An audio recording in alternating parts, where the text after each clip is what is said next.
Jai Hind everyone. So let us start with the second part of modern Indian history. First part हमने कर लिया है. अब second part की शुरुआत करते हैं. यहाँ से प्योर पॉलिटिकल और मिलिट्री डोमिनेंस शुरू होता है इंग्लिश ईस्ट इंडिया कंपनी का. ठीक है, हम इन सब चीज़ों के बारे में डिस्कस करेंगे किस तरीके से 18th सेंचुरी, 19th सेंचुरी, इन दोनों ही सेंचुरीज में पूरी तरीके से डोमिनेशन, खास करके later part of 18th century and early part of 19th century, किस तरीके से इंग्लिश ईस्ट इंडिया कंपनी का आप कह सकते हैं कि डोमिनेंस रहा है. राइट. अब दो टाइप की स्ट्रैटेजी थी यहाँ पे. एक तो मिलिट्री डोमिनेंस को लेकर के, क्योंकि कई सारे वॉर्स ऑलरेडी लड़े जा चुके थे. Battle of Buxar, battle of Plassey, Anglo Maratha, Anglo Mysore, Sikh. तो ये सारे वॉर्स के बाद मिलिट्री के पॉइंट ऑफ व्यू से देखे जाए तो अच्छा खासा डोमिनेट ऑलरेडी कर रही थी इंग्लिश ईस्ट इंडिया कंपनी. जितने भी रीजनल आर्मीज थी उनको फिजिकली डिस्ट्रक्ट कर दिया गया था. राइट. वैंडी वॉश हो गया, बक्सर हो गया, प्लासी, जैसे मैंने अभी आपको बताया. तो यहाँ पे अच्छी खासी विक्ट्रीज हुई. फ्रेंच को हराया, कार्नेटिक वॉर्स में लड़ाई लड़ी. राइट. फिर कुछ जगह पे फोर्टिफाइड जो स्ट्रांग होल्ड्स थे, चाहे वो मराठास के हो, चाहे वो फ्रेंच के हो, या अलग अलग जगह पे जहाँ कहीं भी इनको खतरा हो सकता था फोर्टिफिकेशन से, किलेबंदी से, उनको सिस्टमैटिकली सीज किया. राइट. चारों तरफ से प्रेशर बना के. उसके बाद साथ में पॉलिटिकल और फाइनेंशियल सबवर्जन भी हुआ यहाँ पे. ठीक है. अब कई जगहों पे इंटरनल कोर्ट कॉन्स्पिरेसीज हुई, जैसे कि प्लासी का हमने एक एग्जांपल देखा. प्लासी जो था वो कॉन्स्पिरेसी की वजह से बंगाल हारा. राइट. सिराजुद्दौला को हराया गया. मीर जफर ने यहाँ पे कॉन्स्पिरेसी करी और धोखा दिया. इसके बाद प्रॉक्सी रूलर्स बहुत सारी जगहों पे इन्होंने अपने इंस्टॉल किए. पपेट किंग्स को इंस्टॉल किया, जिसका एक एग्जांपल मीर कासिम भी है. उससे पहले मीर जफर था. राइट. फिर डायरेक्ट टैक्स कलेक्शन राइट्स जो है बैटल ऑफ बक्सर के बाद, जो बंगाल है, उड़ीसा है, बिहार, ये पूरे रीजन का जो डायरेक्ट टैक्स कलेक्शन राइट्स मिली, दीवानी के राइट्स मिली, तो उसके बाद भी यहाँ पे फाइनेंशियल तौर पे बहुत ज़्यादा मजबूत इन्होंने अपने आप को बना लिया था.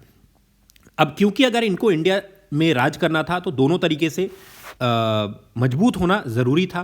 राइट. मिलिट्री फोर्स और साथ ही साथ फाइनेंशियल सबवर्जन, तो दोनों का ही इन्होंने सहारा लिया. सो मैसूर किंगडम का राइज कहाँ से होता है, कैसे होता है? अगर हम हिस्टोरिकल रूट्स की बात करें तो विजयनगर एम्पायर का जब डिक्लाइन होता है, जिसके बारे में हमने मिडिवल इंडियन हिस्ट्री में पढ़ा था, उसके बाद प्रोमिनेंटली मैसूर किंगडम का राइज होता है. ठीक है. नॉमिनली ये वोडियार डायनेस्टी के द्वारा लीड किया जा रहा था उस टाइम पे. राइट. और it was the strongest south Indian kingdom Hyderabad के बाद, अगर हम स्ट्रैटेजिकली देखें तो. ठीक है. अब यहाँ पे बहुत सारे कोस्टल ट्रेड से रिलेटेड चीज़ें थी, जैसे ब्लैक पेपर है, कार्डमम है, सैंडलवुड है. राइट. तो मिलिट्री बजट, जो कि एक स्ट्रांग मिलिट्री यहाँ पे होल्ड करता था मैसूर, उसको फ्यूल करने में इनका बहुत बड़ा योगदान था. ठीक है. Commander was Hyder Ali. ठीक है. अब हैदर अली के साथ अच्छी चीज़ें क्या क्या थी? पहली चीज़, फ्रेंच मिलिट्री एक्सपर्ट्स को इसने सिक्योर किया था. दूसरा, डेडिकेटेड आर्टिलरी यूनिट्स थी उस टाइम पे भी. फिर यूरोपियन स्टाइल इन्फेंट्री थी जो कि ट्रेंड थी. And there were build fortified defences, अलग अलग जगह पे किलेबंदी इसने कर रखी थी. ठीक है. 1720 में इसका जन्म होता था कोलार में, जो कि कोलार गोल्ड फील्ड्स के नाम से फेमस है ये जगह इन कर्नाटका. वोडियार आर्मी को इनिशियली इसने एज अ सोल्जर ज्वाइन किया था. Then he was the real ruler of Mysore by 1761. उसी टाइम पे थर्ड बैटल ऑफ पानीपत भी हुआ था, याद रखेंगे. 1782 में सेकेंड एंग्लो मैसूर वॉर में इसकी मृत्यु हो जाती है. राइट. तो he was the main commander Hyder Ali, जो कि मैसूर टेरिटरी को रिप्रेजेंट करता था. ऑल्दो हमने एंग्लो मैसूर वॉर्स के बारे में पहले डिस्कस किया था, बट एक बार हम मैसूर एज अ टेरिटरी को भी डिस्कस कर रहे हैं. ठीक है, ताकि चीज़ें हमारे ध्यान में रहे. टीपू सुल्तान की बात करें, इमीडिएटली आफ्टर हैदर अली टीपू सुल्तान आते हैं 1782 से लेकर 1799. अब इसके टाइम पे इकोनॉमिक रिफॉर्म्स बहुत सारे किए जाते हैं. स्टेट कंट्रोल्ड ट्रेडिंग कंपनीज इसने इंट्रोड्यूस करी. ठीक है. नए कॉइनेज इंट्रोड्यूस किए, वेट्स और मेजर सिस्टम को स्टैंडर्डाइज किया. फिर मिलिट्री रिफॉर्म्स भी किए. ऑल्दो पहले से ही मिलिट्री इनकी काफ़ी अच्छी थी relatively, but rocket artillery, reinforced stone fortifications, rockets के बारे में मैंने आपको बताया भी था. इवन फायर करने के बाद भी इसको स्टडी किया गया कि इन रॉकेट्स में है क्या. राइट. देन कल्चरल पॉलिसीज भी इसने अडॉप्ट करी. इस्लामिक इंस्टीट्यूशंस को सपोर्ट किया. हिंदू टेम्पल्स को रीबिल्ड करने में, खास करके तिरुपति को रीबिल्ड करने में इसका डोनेशन था. ठीक है. Srirangapatna was the capital which is on the bank of Kaveri river. ये मैसूर के पास में एक जगह है श्रीरंगपटना. ठीक है। देन ग्लोबल डिप्लोमेसी में भी इसका काफ़ी इंपॉर्टेंट रोल था, ठीक है। एंटी ब्रिटिश जो अलायंसेस थे फ्रेंच लोगों के साथ, ऑटोमन एम्पायर, टर्की के साथ, ईरान, चाइना, ठीक है। ट्री ऑफ लिबर्टी प्लांट किया इन सपोर्ट ऑफ फ्रेंच रेवोल्यूशन, और फ्रेंच इंग्लिश के अगेंस्ट थे शुरू से ही, राइट। चलिए, फिर ये अलग अलग वॉर्स हुए थे, आपको याद होगा कार्नेटिक वॉर्स के बारे में हमने डिस्कस किया था। फर्स्ट कार्नेटिक वॉर 46 से 48, इसी टाइम पे ऑस्ट्रियन वॉर ऑफ सक्सेशन चल रहा था, राइट। फिर फ्रेंच ने इस टाइम पे मद्रास को कैप्चर कर लिया था, ट्रीटी ऑफ एक्सला चैपल हुआ था, मद्रास को वापस दे दिया गया, किसको, इंग्लिश को। उसके बाद सेकेंड कार्नेटिक वॉर की बात करें, इमीडिएटली 1 साल के बाद शुरू हो गया था। सक्सेशन डिस्प्यूट्स हुए थे हैदराबाद और कार्नेटिक रीजन में।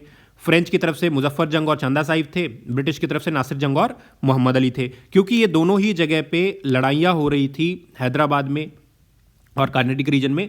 तो एक एक पार्टी जो है वो फ्रेंच के साथ और एक पार्टी ब्रिटिशर्स के साथ शामिल हो गई, और अल्टीमेटली यहाँ पे मोहम्मद अली जो है वो विनर होता है। रॉबर्ट क्लाइव ने आर्कट को कैप्चर कर लिया था, और इस टाइम पे सेकेंड कार्नेटिक वॉर में फ्रेंच की यहाँ पे मैसूर की हार होती है। थर्ड कार्नेटिक वॉर आता है, देन इसी टाइम पे 7 ईयर्स वॉर चल रहा था, राइट। बैटल ऑफ वैंडीबॉश होता है, ठीक है, और ट्रीटी ऑफ पेरिस होती है। फ्रेंच जो है पूरी पावर अपनी लूज कर जाता है, फोर्टिफिकेशन के लिए मना कर दिया जाता है, सिर्फ आप एग्जिस्ट कर सकते हो इंडिया में, बाकी आप कुछ भी अलग से कोई भी मिलिट्री एक्टिविटी या स्टॉन्च पॉलिटिकल एक्टिविटी आप यहाँ पे नहीं कर पाओगे। तो ये था कार्नेटिक वॉर के रिजल्ट्स।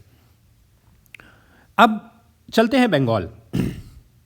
अब बंगाल की अगर हम बात करें तो क्या क्या चीज़ें उस टाइम पे हो रही थी। सबसे पहले ब्रिटिशर्स ने जो ट्रेड प्रिविलेजेस इनको मिले थे, ट्रेड परमिट्स मिले थे, जिनको कि दस्तक बोला जाता था, फारूक सियार से लेकर के, जहांगीर से लेकर के फारूक सियार तक, तो जो जिन्होंने इनको दिया था तो उसका मिसयूज़ किया, ठीक है। फिर अनऑथराइज्ड फोर्टिफिकेशन किया, कहाँ पे, कलकत्ता में, फोर्ट विलियम, ठीक है। और इसके अलावा सिराजुद्दौला के जो एनिमीज थे उनका साथ दिया।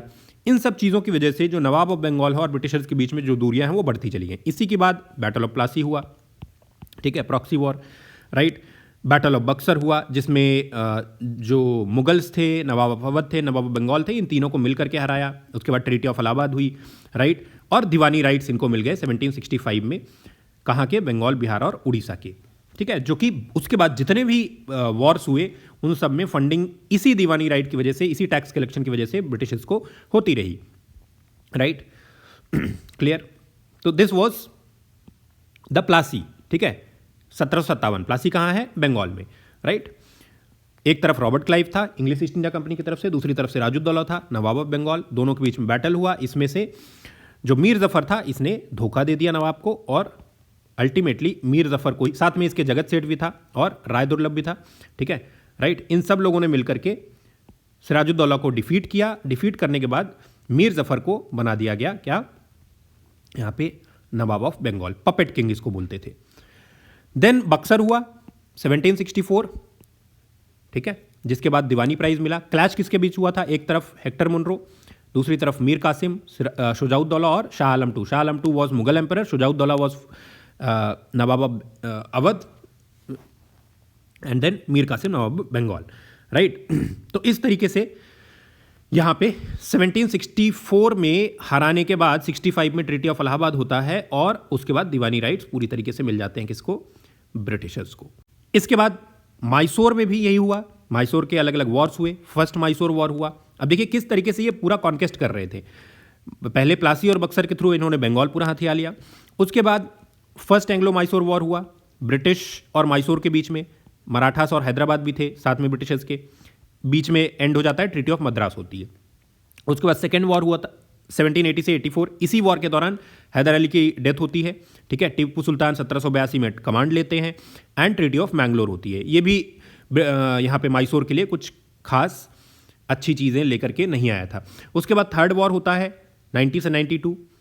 इसके अंदर लगभग आधा एम्पायर जो मैसूर का है वो ब्रिटिशर्स के पास चला जाता है, ट्रीटी ऑफ श्रीरंगपट्टनम होता है, and finally fourth Anglo Mysore war में सब कुछ खत्म हो जाता है। पूरी तरीके से यहाँ पे ब्रिटिशर्स का कब्जा हो जाता है, और लॉर्ड वेलेस्ले था उस टाइम पे, जिसने सब्सिडियरी अलायंस के तहत पूरा का पूरा जो टेरिटरी है वो एनेक्स कर लेता है। टीपू सुल्तान गॉट किल्ड, और एज पर सब्सिडियरी अलायंस, ध्यान रखेंगे, सब्सिडियरी अलायंस के तहत टीपू सुल्तान के मरने के बाद पूरा का पूरा जो हमारा मैसूर था वो किसके पास चला जाता है? ब्रिटिशर्स के पास।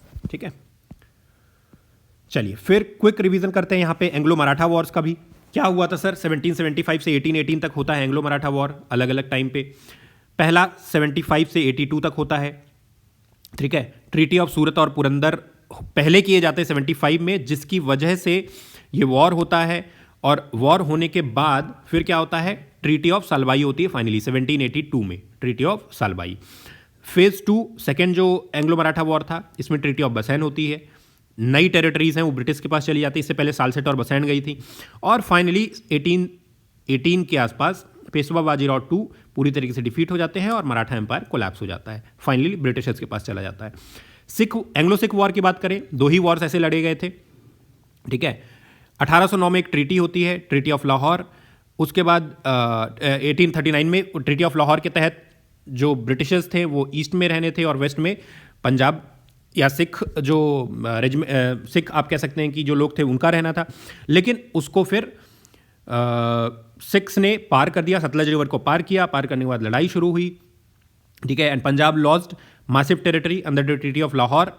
उसके बाद finally last Sikh ruler Duleep Singh, इनको हरा दिया जाता है और पंजाब पूरी तरीके से 1849 में एनेक्स कर लिया जाता है। फाइनली इसके बाद से लाहौर जो है, जो कि इनकी कैपिटल हुआ करती थी, वो कंप्लीटली किसके कंट्रोल में आ जाती है? It came under the control of britishers. Right, चलिए, so this was the scenario. जब हम 19th सेंचुरी में एंटर कर रहे थे तो ब्रिटिशर्स ने उस टाइम तक लाहौर पूरा कब्जा कर चुके थे। सालबाई और बसैंड के थ्रू यहाँ पे मराठा एम्पायर पूरा इनके पास आ चुका था।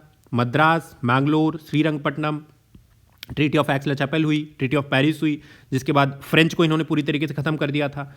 ठीक है, और ये ट्रीटी सिर्फ एग्रीमेंट नहीं हुआ करती थी, बल्कि टेम्परेरी पॉजेस थी to consolidate logistical supply lines for the next offensive. अब देखो कितना स्ट्रैटेजिक तरीके से ब्रिटिशर्स ने उस टाइम पे ये सारा काम किया। ये लड़ाइयाँ लड़ते थे। जब लड़ाइयाँ लड़ते थे, अगर ये लड़ाई डिसिसिव मोड पे पहुंच करके और ब्रिटिशर्स जीत जाते थे तो वहीं पे सब कुछ एनेक्स कर लेते थे। अगर कहीं पे इनको ये लगता था कि इनके रिसोर्सेस अभी थोड़े से कम हो रहे हैं तो ये बीच में ट्रीटीज करते थे। ट्रीटीज में एक दो जो जगह हैं वो इधर से उधर चली जाती थी या उधर की इधर चली जाती थी। कुछ पॉजेस लग जाते थे कि आप ये काम नहीं करोगे, ये काम नहीं करोगे, ताकि ब्रिटिशर्स को थोड़ा और टाइम मिल जाए सो दैट वो रिचार्ज हो पाएँ, वो अपने रिसोर्सेज को कंसोलिडेट कर पाएँ और वापस से फिर से लड़ पाएँ। Right, so this was the strategy of britishers, right, which they were following eight that very time. और उसी स्ट्रैटेजी की वजह से वो लगातार अपने मकसद में कामयाब भी होते चले गए। ठीक है, तो ये पूरी कहानी है। ये जो अभी तक हमने पिछले लेक्चर में, फर्स्ट पार्ट में और इस लेक्चर में भी जो भी चीज़ें हमने देखी, इसकी ये अभी तक कहानी है। 1746, 63 अलग अलग टाइम पे वॉर्स हुए, कार्नेटिक वॉर्स हुए, प्लासी और बक्सर हुए। ठीक है, फिर एंग्लो मैसूर वॉर्स हुए जहाँ पे साउथ को इन्होंने पूरा कैप्चर कर लिया। मराठा वॉर्स हुए जिसमें सेंट्रल डोमिनेंस, जो एक पावरफुल फोर्स था मराठा एम्पायर, उसको पूरा इन्होंने डिसमेंटल कर दिया। एंग्लो सिख वॉर को जीत करके इन्होंने वेस्ट को पूरा अपने कब्जे में कर लिया। तो 1740 से शुरू होकर के और लगभग 1850s तक, जस्ट बिफोर द 1857 की क्रांति, तब तक क्या क्या हो चुका था? कार्नेटिक वॉर्स सारे लड़ लिए, जीत गए। एंग्लो फ्रेंच लड़ लिए, जीत गए। प्लासी और बक्सर लड़ लिया, जीत गए। ट्रीटीज अलग अलग कर ली। उसके बाद एंग्लो मैसूर वॉर लड़ लिए, जीत गए। एंग्लो मराठा लड़े और जीते, और एंग्लो सिख लड़े और जीते। ये सारे के सारे जो मेजर थ्रेट्स थे, from south India to central India to east India and to west India, इन सबको ये हरा चुके थे। राइट, और बीच में जो अवध और मुगल्स की टेरिटरी थी वो भी अगर हम देखें तो बैटल ऑफ बक्सर के थ्रू उस पर भी अच्छा खासा दबाव ये उन्होंने बना दिया था। ठीक है, अब देवर नेवर एट पीस। ठीक है, कुछ ना कुछ आप देखोगे कि उन्होंने करते ही रहे। पहले उन्होंने ईस्ट को जीता, फिर वो साउथ गए, फिर सेंट्रल इंडिया में आए और फिर वेस्ट में गए। तो किसी ना किसी रीजन में वो अपने आप को फैलाते ही रहे। ठीक है, अब यहां तक आते आते कॉर्पोरेट ट्रेडर से अब क्या बन चुके थे? कॉन्टिनेंटल सवर्न, मतलब इस इलाके में अब ब्रिटिशर्स ही थे जो कुछ भी थे। ठीक है, राइट, क्लियर। मैसूर हो, मराठा, सिख, इन सब को सिस्टमैटिकली डिसमेंटल करके और अपने आप को मिलिट्री वाइज देखा जाए तो बहुत अच्छा बना दिया, फाइनेंशियल सबवर्जन करके पूरी तरीके से उसकी रीढ़ की हड्डी तोड़ दी, और डिप्लोमेटिकली भी ये बहुत आगे थे। ठीक है, तो इन सब चीज़ों को मिला करके ultimately by the end of you can say mid of 19th century they were the super power, right? Clear? चलिए, अब यहां तक इंग्लिश ईस्ट इंडिया कंपनी एकदम डोमिनेट कर रही थी, और इस डोमिनेशन की वजह से उनकी जो स्पीड है वो बहुत तेज हो गई थी, जिसकी वजह से ये थोड़ा सा खटक रहा था ब्रिटिश क्राउन को भी। ठीक है, द इंपीरियल चेस बोर्ड। ठीक है, जो ब्रिटिश की एक्सपेंशन पॉलिसीज थी वो कहां कहां पे लागू की गई और किस तरीके से की गई, राइट? क्लियर? अब 1765 से लेके 56 तक प्रिंसली स्टेट्स को प्लस ऐसे जो स्टेट्स जो थोड़े से कम पावरफुल थे या वॉरियर स्टेट्स थे उनको उन्होंने सब्जुगेट किया। 65 से लेके 85 तक रिंग फेंस पॉलिसी लेकर के आए थे। अब रिंग फेंस पॉलिसी क्या थी? ये बेसिकली एक तरीके की डिफेंसिव बफरिंग थी, protecting borders through proxy buffer states. ठीक है, राइट? तो ये जो पॉलिसी थी इसके तहत इनका कहना ये था ब्रिटिशर्स का कि हम जो भी इंडियन टेरिटरीज होंगी उनको हम प्रोटेक्ट करेंगे, उनके आसपास बफर जोन्स क्रिएट करेंगे। ठीक है, ये कौन लेकर के आया था? Warren Hastings. इसको लेकर के आया था वारेन हेस्टिंग्स। ठीक है, और ब्रिटिश जो फ्रंटियर्स हैं उनको प्रोटेक्ट करेंगे, राइट? नेबरिंग स्टेट्स की जो भी टेरिटरीज होंगी। ठीक है, लेकिन इसके चक्कर में उन्होंने प्रोटेक्ट कम किया और अल्टीमेटली अपनी सब्सिडियरी फोर्सेस क्रिएट करके जहां कहीं भी मौका मिला वहां हथियाते चले गए। ठीक है, राइट? हैदराबाद हो, मैसूर हो, मराठास हो, ठीक है, अवध हो, राइट? क्लियर? उसके बाद इनडायरेक्ट सब्जुगेशन, सब्सिडियरी अलायंस आया। ठीक है, अब इसके तहत क्या किया कि आपको ब्रिटिश जो फोर्सेस है उनको अपने यहाँ पे रखना होगा। ठीक है, और रख करके हम आपकी प्रोटेक्शन करेंगे, राइट? प्रोटेक्शन, अच्छा, इसको कौन लेकर के आया था? Lord Wellesley. This was brought by Lord Wellesley. ठीक है, राइट? तो ये एक तरीके की ऐसी तगड़ी डिप्लोमेटिक स्ट्रैटेजी थी जो कि वेलेस्ले लेकर के आया था कि मतलब one of the most effective tool Britishers के लिए साबित हुई, ताकि वो जितनी भी इंडियन टेरिटरीज हैं उनके ऊपर कंट्रोल कर पाएं। ठीक है, अब इसमें क्या था कि इंग्लिश ईस्ट इंडिया कंपनी और जितने भी प्रिंसली इंडियन स्टेट्स थे उनके बीच में एक ट्रीटी होती थी। ठीक है, कि इंडियन किंगडम जो होंगे वो अपनी जो अथॉरिटी है वो ब्रिटिशर्स के सामने सरेंडर कर देंगे। जो ब्रिटिशर्स होंगे उनकी जो फोर्सेस होंगी वही इनको प्रोटेक्ट करेंगी, उनका खाना पीना जो होगा वो पर्टिकुलर प्रिंसली स्टेट देगा, और प्रोटेक्शन कौन देगा? ब्रिटिशर्स देंगे। अब अगर किसी ने मना किया तो फिर ब्रिटिशर्स बोलेंगे कि ठीक है, कोई आप पे हमला करेगा और हम भी हमला करेंगे, तो फिर बाद में बोलना मत। तो सबको लग रहा था कि क्योंकि आसपास दुश्मन ही दुश्मन रहते थे हर स्टेट के, तो सबको लगता था कि चलो ब्रिटिश फोर्सेस अच्छी खासी हैं तो ये लोग अपना प्रोटेक्शन देंगे। इसके चक्कर में धीरे धीरे करके सारे इंडियन जो आप कह सकते हैं कि प्रिंसली स्टेट्स थे वो एक एक करके ब्रिटिशर्स के अंदर आते गए। देन पॉलिसी ऑफ पैरामाउंसी कि British crown as the ultimate authority declare कर देना। And then doctrine of lapse. Doctrine of lapse जो है वो 19th सेंचुरी में आया कि अगर किसी का सक्सेसर नहीं है, अगर किसी के पास लीगल हायर नहीं है, तो वो किंगडम राजा या रानी के मरने के बाद ऑटोमेटिकली ब्रिटिशर्स के पास चला जाएगा। ये भी ज़बरदस्ती का छीनना ही था, राइट? तो ये सारे जो पॉलिसीज थी, राइट, जिनमें की ring fence policy, subsidiary alliance, policy of paramountcy and doctrine of lapse, इन सब को यूज करके लगभग 100 सालों तक ब्रिटिशर्स ने पूरी तरीके से इंडियन रीजन्स पे कब्जा कर लिया। ठीक है, तो पहले हम डिस्कस करते हैं in detail ring fence policy को। ठीक है, 1765 से 85 तक आई थी। कौन ले आया था? Warren Hastings. क्या मैकेनिज्म था? British protect friendly neighbouring states from enemies to insulate their own borders. ठीक है, राइट? अब जैसे कि जितनी भी ब्रिटिश टेरिटरीज थी, यहाँ पे बफर स्टेट्स होते थे जस्ट बाहर ब्रिटिशर्स के, और उसके बाहर एक्सटर्नल थ्रेट्स होते थे मराठा या मैसूर। तो मतलब कहने का कि ब्रिटिशर्स अपने आप को प्रोटेक्ट करने के लिए अपने बाजू वाले टेरिटरीज को प्रोटेक्ट करते थे ताकि बाहर से कोई थ्रेट ना मिले। ठीक है, इसके चक्कर में बाजू वाले का भी प्रोटेक्शन हो जाता था। अब the protected Indian kingdom page all expenses for this British protection. Britishers बोलते थे कि हम प्रोटेक्ट नहीं करेंगे तुम मारे जाओगे, और ब्रिटिशर्स एक्चुअली वो कर रहे थे अपने लिए। ठीक है, और they reserve the right to interfere in internal affairs if deemed necessary. अगर ब्रिटिशर्स को लगता था कि प्रोटेक्टेड बफर स्टेट्स में उनको इंटरनली इंटरफियर करना चाहिए तो भी वो कर लेते थे। उसके बाद आया सब्सिडियरी अलायंस। सब्सिडियरी अलायंस एक तरीके का कॉन्ट्रैक्ट था 1798 से 1805 के बीच में लॉर्ड वेलेस्ले के टाइम पे, ठीक है। अब ब्रिटिश क्या बोलते थे, क्या प्रोमिसेस करते थे किंगडम को, किसी भी प्रिंसली स्टेट को, कि they guaranteed protection from external aggression and defence against internal rebellion, right. अब स्टेट को क्या देना पड़ेगा इसके बदले में, इस प्रोटेक्शन के बदले में स्टेट क्या क्या सैक्रिफाइस करेगा? पहली चीज, जिसको भी प्रोटेक्शन ब्रिटिशर्स देंगे must station a British subsidiary force with in the territory. अपनी टेरिटरी में ब्रिटिश की एक सब्सिडरी फोर्स होगी जो कि प्रोटेक्ट करेगी।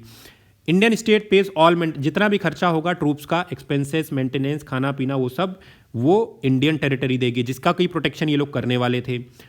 फिर ट्रूप्स को कौन कमांड करेगा? ब्रिटिश ऑफिसर्स करेंगे। Must accept a British residence stationed in the capital, ठीक है। ब्रिटिशर्स वहां पे रहेंगे और कैपिटल में, और उसको एक्सेप्ट करना पड़ेगा आपको। Cannot employ any Europeans without governor general permission. Governor general की परमिशन के विदाउट आप किसी भी यूरोपियन को अपने फोर्स में या अपने उसमें जो भी आपका group of people working for that particular territory है उसमें आप नहीं रख सकते हैं। Then cannot sign treaties, wage war और मेक पीस इंडिपेंडेंटली। ना तो आप ब्रिटिशर्स के परमिशन के बिना किसी के साथ कोई ट्रीटी साइन करोगे, ना कोई वॉर लड़ोगे, और ना ही कोई इंडिपेंडेंटली मतलब पीस का कोई अकॉर्ड वहां पे साइन करोगे, ठीक है। अब इसकी वजह से क्या हुआ कि जितना भी पॉलिटिकल कंट्रोल था वो ब्रिटिशर्स का आ गया, ब्रिटिशर्स के पास आ गया। किसका? हर एक टेरिटरी का, हर एक प्रिंसली स्टेट का, जहां कहीं भी सब्सिडियरी अलायंस साइन हुआ। और जो डायरेक्ट एडमिनिस्ट्रेशन है वो अभी भी कौन कर रहा है, उसका बर्डन भी ब्रिटिशर्स के पास नहीं है, ठीक है। और साथ में क्या है, इकोनॉमिक जो स्ट्रेन है वो इंडियन रूलर्स के पास है। मतलब हमारी प्रोटेक्शन के लिए हम पैसा भी खर्च करें और सवर्निटी ब्रिटिशर्स के पास चली जाए, हमारे पास इंडिपेंडेंस कोई भी ना रहे, और अल्टीमेटली हम ब्रिटिशर्स के पपेट बन के रह जाएं। तो this was ultimately the whole summary of subsidiary alliance. Then 1798 से 1805 तक ये रहा, जिसमें Hyderabad became the first state to sign 1798 में। देन मैसूर, टीपू सुल्तान की डिफीट के बाद 1801 में अवध, फोर्थ ट्रीटी थी यहाँ पे, ठीक है। बाद में सिंधिया, यशवंतराव होलकर, सिंधिया फ्रॉम ग्वालियर होलकर, ठीक है, ठीक है। तो ये सारे लोगों ने यहाँ पे साइन किया इस सब्सिडियरी अलायंस को, ठीक है। इनिशियली अवध ने रिफ्यूज कर दिया था, लेकिन बाद में जो नवाब थे सादत अली खान II, उनको फोर्सफुली ये कराया गया 1801 में, ठीक है। चलो फिर पैरामाउंट्सी की बात करें, वारन हेस्टिंग ने इसको इनिशिएट किया था, राइट। अब इसके अंदर क्या था कि all princely states rendered subordinate, zero capacity for independent foreign relation आप नहीं कर सकते हो, absolute British right to intervene in domestic and internal matters, ठीक है, राइट। ब्रिटिश को सुप्रीम अथॉरिटी बना दिया गया। एक्सटर्नल अफेयर्स, डिफेंसेस, ये सब ब्रिटिशर्स कंट्रोल करेंगे, ठीक है। अब डायरेक्ट कंट्रोल इन चीज़ों पे है, कोर मैकेनिक्स पे, राइट। और इनडायरेक्ट कंट्रोल किन चीज़ों पे है? ये princely states ruled by Indian Kings but strictly under British supervision, ठीक है। कुछ ऐसी टेरिटरीज थी जो कि ब्रिटिशर्स ही डायरेक्टली कंट्रोल कर रहे थे, और कुछ ऐसी थी जो इनडायरेक्टली कंट्रोल कर रहे थे, जहां पे प्रिंसली स्टेट्स थे, इंडियन किंग्स उसको रूल करते थे, ठीक है। तो दोनों ही जगहों पे ब्रिटिशर्स जो थे वो डोमिनेट कर गए, राइट, आफ्टर दिस पॉलिसी। फिर डॉक्ट्रिन ऑफ लैप्स, जिसके अंदर अगर कोई लीगल हायर नहीं होगा, तो कोई सक्सेसर अगर नहीं होगा, वहां पे कोई लूपहोल है, तो उसकी वजह से जो पर्टिकुलर किंगडम होगा या टेरिटरी होगी, स्टेट होगा, वो ऑटोमेटिकली किसके पास चला जाएगा? ब्रिटिशर्स के पास, which was engineered by lord Dalhousie, ठीक है, राइट। अब मान लेते हैं कहीं पे प्रिंसली स्टेट का कोई रूलर है और वो रूलर डेथ कर जाता है। अब अगर रूलर डेथ कर गया और कोई नेचुरल मेल हायर है, उसका कोई वारिस है, तो स्टेट जो है वो इंडियन रूल के अंडर रहेगा, वो जो वारिस होगा वो गद्दी पे आ जाएगा। लेकिन अगर कोई भी हायर नहीं है तो उस केस में ब्रिटिशर्स ऑटोमेटिकली उसको एनेक्स कर लेते थे, ठीक है, राइट, क्लियर है सर। तो इसकी वजह से भी बहुत सारी जगहों पे दिक्कत आई, ठीक है। अब ये जो पॉलिसी थी, it intentionally ignored and invalidated traditional Indian customs, जहां पे कई जगहों पे हायर्स को अडॉप्ट भी किया जाता था, राइट। लेकिन क्योंकि ब्रिटिशर्स जो थे वो ये नहीं चाहते थे तो उन्होंने अडॉप्शन को इलीगल ठहरा दिया एंड अल्टीमेटली ये जो डॉक्ट्रिन ऑफ लैप्स है इसके तहत बहुत सारे टेरिटरीज को हथिया लिए। अब उसके बाद कहाँ कहाँ पे हथियाया, तो Satara was there, Jaitpur and Sambalpur 1849, Jhansi, Nagpur, ठीक है, उसके अलावा बाघत, उदयपुर सेंट्रल इंडिया में, ठीक है। इसके अगेंस्ट जो रानी लक्ष्मीबाई थी झांसी में, शी प्रोटेस्टेड, ठीक है, और एंड फिर लेकिन बाद में एनेक्सेशन जो है वो हो गया, ठीक है। और इसी की वजह से जो 1857 का, क्योंकि 1854-55 तक ये चल ही रहा था, 1857 का जो रिवॉल्ट हुआ, जो क्रांति हुई, उसका एक मेजर कैटलिस्ट था ये एनेक्सेशन का फंडा जो डॉक्ट्रिन ऑफ लैप्स के थ्रू लाया था इन्होंने। Next, warden of the passes. अब ब्रिटिशर्स ने क्या किया, एक व्यक्ति था दोस्त मोहम्मद खान, ठीक है। तो जियोपॉलिटिकल स्ट्रगल के टाइम पे जब रशियन इन्फ्लुएंस के अगेंस्ट ब्रिटिशर्स ने दोस्त मोहम्मद खान को एक रूलर के तौर पे रिकॉग्नाइज किया, जो कि ऐसे वाइटल माउंटेन पासेस जो कि इंडिया तक लेकर के आते हैं बाहर के फोर्सेस को, उसको कंट्रोल करने के लिए उसको नियुक्त किया, ठीक है। और उसको टाइटल दिया warden of the passes to secure this crucial geographical bottleneck as a strategic defence outpost for the empire, ठीक है। तो इधर ब्रिटिश इंडियन एम्पायर था, यहाँ पे रशियन एक्सपेंशन, सेंट्रल एशिया था, बीच का जो इलाका था this was controlled by Dost Mohammad Khan who was also known as the warden of passes, ठीक है। तो ये इस तरीके से अलग अलग समराइज्ड वे में पॉलिसीज हैं। Ring fence policy, subsidiary alliance, paramountcy, doctrine of lapse, लाने वाले वैरन हास्टिंग, लॉर्ड वेलेस्ली, ये ब्रिटिश गवर्नमेंट मतलब in general, and then Lord Dalhousie, doctrine of lapse. किस तरीके से ब्रिटिशर्स ने एडमिनिस्ट्रेटिव, लेजिस्लेटिव और जुडिशियल कंसोलिडेशन किया, ठीक है, इंडिया में, राइट। सबसे पहले 1765 यहां से दीवानी राइट्स मिली थी, ठीक है, बैटल ऑफ बक्सर के बाद, ठीक है। इसको हमने 3-4 बार कर लिया है, राइट। एक तो ये था मेजर टर्निंग पॉइंट, ठीक है। दूसरा, अच्छा, यही वो टाइम था जब कंपनी ने रेवेन्यू यानी कि जो टैक्स है दीवानी उसको कलेक्ट करने का इनके पास राइट आया, और साथ में जो 3 रिच प्रोविंसेस थी तीनों में कलेक्शन का राइट इनके पास आ गया, ठीक है। और एनुअल पेमेंट सिर्फ 26 लाख रुपए का करेंगे मुगल एम्परर को, दैट्स इट, ठीक है। फिर 65 से 72 के बीच में डुअल गवर्नेंस आई, कहाँ पे, बंगाल में। अब डुअल गवर्नेंस के तहत क्या था कि ईस्ट इंडिया कंपनी जो है उसके पास दीवानी राइट्स रहेंगे, टैक्स कलेक्शन राइट्स, ठीक है, right. British control the wealth but avoided administrative duties, ठीक है।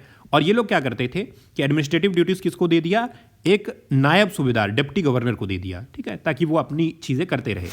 और नवाब ऑफ बंगाल के पास क्या था, निजामत थी, एडमिनिस्ट्रेशन एंड लॉ, ठीक है। रिस्पॉन्सिबिलिटी बहुत थी, पावर कुछ भी नहीं थी। और ब्रिटिशर्स के पास पावर सारी थी, रिस्पॉन्सिबिलिटी कुछ भी नहीं थी, ठीक है। तो नवाब ऑफ बंगाल के पास निजामत राइट्स थी, एडमिनिस्ट्रेशन एंड लॉ, और ईस्ट इंडिया कंपनी के पास दीवानी राइट्स थी, जो पूरा पैसा इनके पास आता था, ठीक है। अब उस टाइम पे क्या हुआ, there was heavy taxation and low wages, जो आर्टिसंस और क्राफ्ट्समैन थे उनको बहुत कम पैसे मिलते थे। साथ ही साथ cheap procurement, indigo, jute, silk, ये सब, कॉटन, सॉल्टपीटर, ये सब इंडियन लोगों से बहुत ही कम रेट्स में खरीदे जाते थे और फिर वापस से बेचे जाते थे हम ही को प्रोसेस करने के बाद बहुत हैवी रेट्स में। ट्रेडिशनल हैंडीक्राफ्ट इंडस्ट्रीज, इनका डिक्लाइन हुआ, and there was heavy margin export, ठीक है, राइट। तो अल्टीमेटली आपने क्या किया, पहले तो चीप प्रोक्योरमेंट किया, फिर उसको यूरोप में बहुत प्रीमियम तरीके से आपने बेचा, इवन इंडिया में वो वापस आता था तो बहुत प्रीमियम तरीके से बेचा जाता था, ठीक है। ट्रेडिशनल हैंडीक्राफ्ट पूरा खत्म कर दिया क्योंकि अब ये लोग बेचना शुरू कर दिए थे कॉटन के बने हुए कपड़े या बाकी सारी चीज़ें, और अल्टीमेटली हैवी टैक्सेशन और लो वेजेस भी साथों साथ चल रहे थे। तो पूरी तरीके से जो आप कह सकते हैं कि स्पाइनल कॉर्ड है उसको ब्रेक कर दिया था, ठीक है। इसी बीच में बंगाल में फेमाइन आया 1770 में। अब क्योंकि टैक्सेशन बहुत हैवी था, एडमिनिस्ट्रेटिव वैक्यूम था डुअल गवर्नमेंट की वजह से, एंड मानसून जो था वो भी फेल हो गया। इन सब चीज़ों की वजह से लगभग 1/3 पॉपुलेशन बंगाल की ड्यू टू स्टारवेशन उसकी डेथ हो जाती है, ठीक है। कब, ग्रेट बंगाल फेमाइन 1770। इन सब चीज़ों की वजह से अब देखो यहाँ पे ये पिछले जो कुछ सालों से ये पॉलिसीज चल रही थी, इन्हीं सब की चीज़ों की वजह से ब्रिटिश क्राउन ने क्या किया, कि ये एक नई पॉलिसी लेकर के आते हैं, जिस पॉलिसी का नाम था द रेगुलेटिंग एक्ट ऑफ 1773। यहाँ से क्राउन, ब्रिटिश क्राउन जो है वो स्टेप इन होता है, ठीक है। अब क्योंकि कंपनी में फाइनेंशियल क्राइसिस चल रही थी, एंडेमिक करप्शन था, मिसमैनेजमेंट बंगाल में था, ठीक है, तो ब्रिटिश क्राउन ने क्या बोला कि भैया कंपनी से, इंग्लिश ईस्ट इंडिया कंपनी से चीज़ें नहीं चल रही हैं, हम भी यहाँ पे आकर के अब रेगुलेट करना शुरू करेंगे। तो एग्जीक्यूटिव ओवरहॉलिंग हुई, नई चीज़ें की गई, एक गवर्नर जनरल ऑफ बंगाल नाम का पोस्ट बनाया गया, जिसको कि पहला बंदा था वारेन हास्टिंग, ठीक है, और इसके पास 4 मेंबर की एग्जीक्यूटिव काउंसिल थी जो कि मेजॉरिटी के साथ वोट करेगी। दूसरा क्या काम किया गया, सेंट्रलाइजेशन, मद्रास और बॉम्बे प्रेसिडेंसीज को बंगाल के अंदर कंट्रोल में ले लिया गया, यानी कि एक ही जगह से सब कुछ सेंट्रलाइज तरीके से कंट्रोल होगा। तीसरा कॉर्पोरेट गवर्नेंस, यानी court of directors locked at 24 members serving 4 year terms, ठीक है, और 1/4 जो है हर साल रिटायर करेंगे, राइट। तो सारी जो एडमिनिस्ट्रेशन की पॉलिसीज थी और जो एडमिनिस्ट्रेटिव डिटेलिंग थी वो पूरी कॉर्पोरेट तौर पे हो गई, कोर्ट ऑफ डायरेक्टर्स के थ्रू होगी। तो ये 3 चीज़ें यहाँ पे लाई गई कब, 1773 के रेगुलेटिंग एक्ट के दौरान, ठीक है, राइट। चलो, कौन था पहला गवर्नर जनरल, यहाँ पे हमारे पास वारेन हेस्टिंग्स। अब parliament establishes direct control over political matters in India, ठीक है, and officially separating the geo politics of empire from the business of trade. Trade और पॉलिटिक्स को बिल्कुल अलग कर दिया गया। 2 अलग अलग बॉडीज क्रिएट की गई, कोर्ट ऑफ डायरेक्टर्स जो कि कमर्शियल अफेयर मैनेज करेंगे, एंड बोर्ड ऑफ कंट्रोल जो कि पॉलिटिकल अफेयर, सिविल, मिलिट्री और रेवेन्यू अफेयर्स को मैनेज करेंगे, ठीक है। अब गवर्नर जनरल्स काउंसिल जो है it is streamline from 4 members down to 3, ठीक है, राइट। अब 4 की जगह यहां पे 3 मेंबर्स ही काउंसिल में रखे गए, ठीक है। उसके बाद ट्रेडिंग मोनोपोली को प्रमोट किया गया, डिमोट किया गया। चार्टर एक्ट आया 1813 में, इससे जनरल ट्रेड मोनोपोली जो है इसको खत्म कर दिया गया जो ईस्ट इंडिया कंपनी के पास थी। अब प्राइवेट ब्रिटिश मर्चेंट्स भी इंडिया में आके ट्रेड कर सकते थे। कंपनी ने मोनोपोली सिर्फ 2 चीज़ों पे रखी, एक तो चाइना ट्रेड के ऊपर और एक टी के ऊपर। देन क्रिश्चियन मिशनरीज इंडिया में परमिट कर दिए गए एंटर करने के लिए। नेक्स्ट चार्टर एक्ट 1833 का आया, कमर्शियल एक्टिविटीज टर्मिनेट हो गई completely, company became a purely administrative body. Governor general of Bengal को अब गवर्नर जनरल ऑफ इंडिया बना दिया गया और पहला गवर्नर जनरल ऑफ इंडिया बना लॉर्ड विलियम बेंटिंक, ठीक है।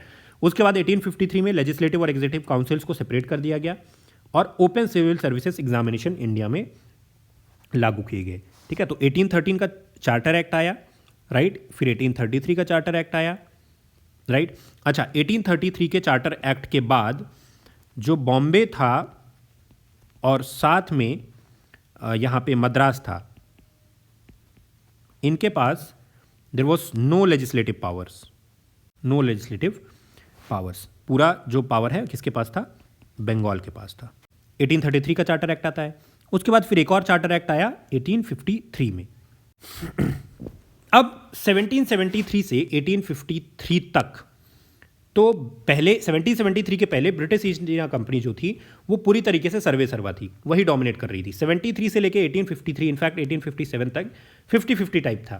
थोड़ा ब्रिटिश क्राउन के पास पावर थी, कुछ पावर यहाँ पे भी इंग्लिश ईस्ट इंडिया कंपनी के पास थी, और वो power English East India company की लगातार डिक्लाइन होती चली जा रही थी, ठीक है। अब 1853 के बाद जब 1858 में नया गवर्नमेंट ऑफ इंडिया एक्ट आता है तो ये पावर पूरी तरीके से छीन ली जाती है। Now the British parliament systematically hollowed out the east India company. Operatives were transferred from profit driven merchants exploiting a power vacuum into salaried bureaucrats managing a sovereign administrative state. तो अब धीरे धीरे करके ब्रिटिशर्स ने English East India company के जितने, मतलब British crown ने इनको किनारे करना शुरू कर दिया था, ठीक है, राइट। चलिए अब बात करते हैं हम लोग लॉर्ड कॉर्नवालिस की, ठीक है। द आर्किटेक्चर ऑफ एडमिनिस्ट्रेशन, किस तरीके से इसने उस टाइम पे एडमिनिस्ट्रेशन को मैनेज किया था। इसको फादर ऑफ सिविल सर्विसेज भी बोला जाता है इन इंडिया, ठीक है, राइट। अब सिविल सर्विसेज को स्टार्ट करने में modern police system, organized military, इन तीनों चीज़ों में कॉर्नवालिस का बड़ा हाथ है, ठीक है। लॉर्ड कॉर्नवालिस ने उस टाइम पे इन तीनों चीज़ों को लेकर के काफ़ी सारा काम किया था, राइट, क्लियर। अब सिविल सर्विसेज रिफॉर्म की बात करें तो 1774 पहले एक्चुअली करप्शन काफ़ी ज़्यादा होता था, ठीक है। तो जो 1774 के रेगुलेशंस थे, they strictly banned officials from accepting any private gifts और ब्राइब्स। ठीक है। फिर सैलरीज जो है वो बढ़ाई ताकि उनको इस तरीके के कारनामे करने की ज़रूरत ना पड़े। पुलिस रिफॉर्म्स लाए गए। ठीक है। मॉडर्न पुलिस फ्रेमवर्क लाया गया, थानास को इस्टेब्लिश किया गया, राइट। फिर जुडिशियल हायरार्की की बात करें, सिविल लॉ और क्रिमिनल लॉ अलग अलग बनाए गए। ठीक है। सिविल लॉ में सबसे ऊपर सदर दीवानी अदालत था, हाईएस्ट सिविल कोर्ट। ठीक है। देन दीवानी अदालत डिस्ट्रिक्ट लेवल पे, यहाँ पे सदर निजामत अदालत था क्रिमिनल कोर्ट के लिए, एंड देन निजामत जो कि डिस्ट्रिक्ट लेवल पे हैंडल करता था, राइट। फिर उसके बाद सुप्रीम कोर्ट को इस्टेब्लिश किया गया था 1774 में अंडर द रेगुलेटिंग एक्ट, और Elijah Impey was the first chief justice of the supreme court. ठीक है। वहीं पे 1774 के बाद ही इंडियन पीनल कोड को भी लाया गया। ठीक है। बाद में इनफैक्ट इसको लाया गया था ताकि इसको ज़्यादा अच्छे से स्ट्रक्चर्ड तरीके से जो आईपीसी को है उसको बनाया जा सके। जो फ्रेगमेंटल रीजनल सिस्टम्स थे उसको इंटायर इंडियन सब कॉन्टिनेंट में आईपीसी के जो रूल्स हैं उसको लाने के लिए। ठीक। फिर इस टाइम पे अगर 19th सेंचुरी की बात करें तो एबॉलिशन ऑफ सती हुआ 1829। ठीक है, under governor general Lord William Bentinck. Abolition of slavery हुआ, ठीक है, under the Indian slavery act.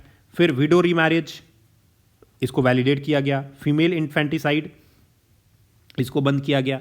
तो इस तरीके से कुछ अर्ली राज जो था ब्रिटिश का कुछ इस तरीके से था। रेगुलेटिंग एक्ट आया, चार्टर एक्ट आया, सिविल सर्विसेज पुलिस में रिफॉर्म आए, आईपीसी को रिफॉर्म इसमें लाया गया। ठीक है, right. Economic foundation, revenue extraction जो है ब्रिटिशर्स के लिए वो इंपॉर्टेंट रोल यहाँ पे काफ़ी इंपॉर्टेंट है उसका, क्योंकि इलाहाबाद की ट्रीटी के बाद ही जो बैटल ऑफ बक्सर के बाद हुआ तो वहीं से ब्रिटिशर्स का बूम शुरू हुआ। ठीक है, this was the chronology. Battle of Buxar, treaty of Allahabad, then dual government 65 से 72 तक, फिर फेमाइन आया, रेगुलेटिंग एक्ट आया, सुप्रीम कोर्ट इस्टेब्लिश हुआ, सती एबॉलिशन। ठीक है, इस तरीके से charter act, Pitt's India act उससे पहले आया था। अब इसके बाद बात करते हैं 3 इंपॉर्टेंट लैंड रेवेन्यू सिस्टम्स को, परमानेंट सेटलमेंट, रियोटवारी और महावारी सिस्टम। लैंड रेवेन्यू सिस्टम की अगर हम बात करें तो ब्रिटिशर्स ने 3 इंपॉर्टेंट, आप कह सकते हैं कि लॉज को उस टाइम पे इस्टेब्लिश किया था। ठीक है, एम था कि मैक्सिमम रेवेन्यू कलेक्शन हो। ठीक है, और कोई एक लॉयल लैंड होल्डिंग क्लास को क्रिएट किया जाए जिससे कि आसानी से टैक्स भी आता रहे और लोकल जो ज़मींदार हैं या लोकल जो पीजेंट्स हैं इनफैक्ट वो ज़्यादा रिवोल्ट भी ना करें। ठीक है, राइट। तो इनका काम या इनका मकसद एग्रीकल्चरल वेलफेयर ना होकर के रेवेन्यू मैक्सिमाइजेशन था। अब परमानेंट सेटलमेंट लाया गया लॉर्ड कॉर्नवालिस के द्वारा 1793 में। ठीक है, कोर कॉन्सेप्ट क्या था? ज़मींदार और लैंड ओनर को यहाँ पे डायरेक्ट कॉन्टैक्ट में लाना है। ठीक है, अब इसके अंदर क्या होता था कि ब्रिटिश गवर्नमेंट जो थी उसको फिक्स्ड एक रेवेन्यू आता था, राइट।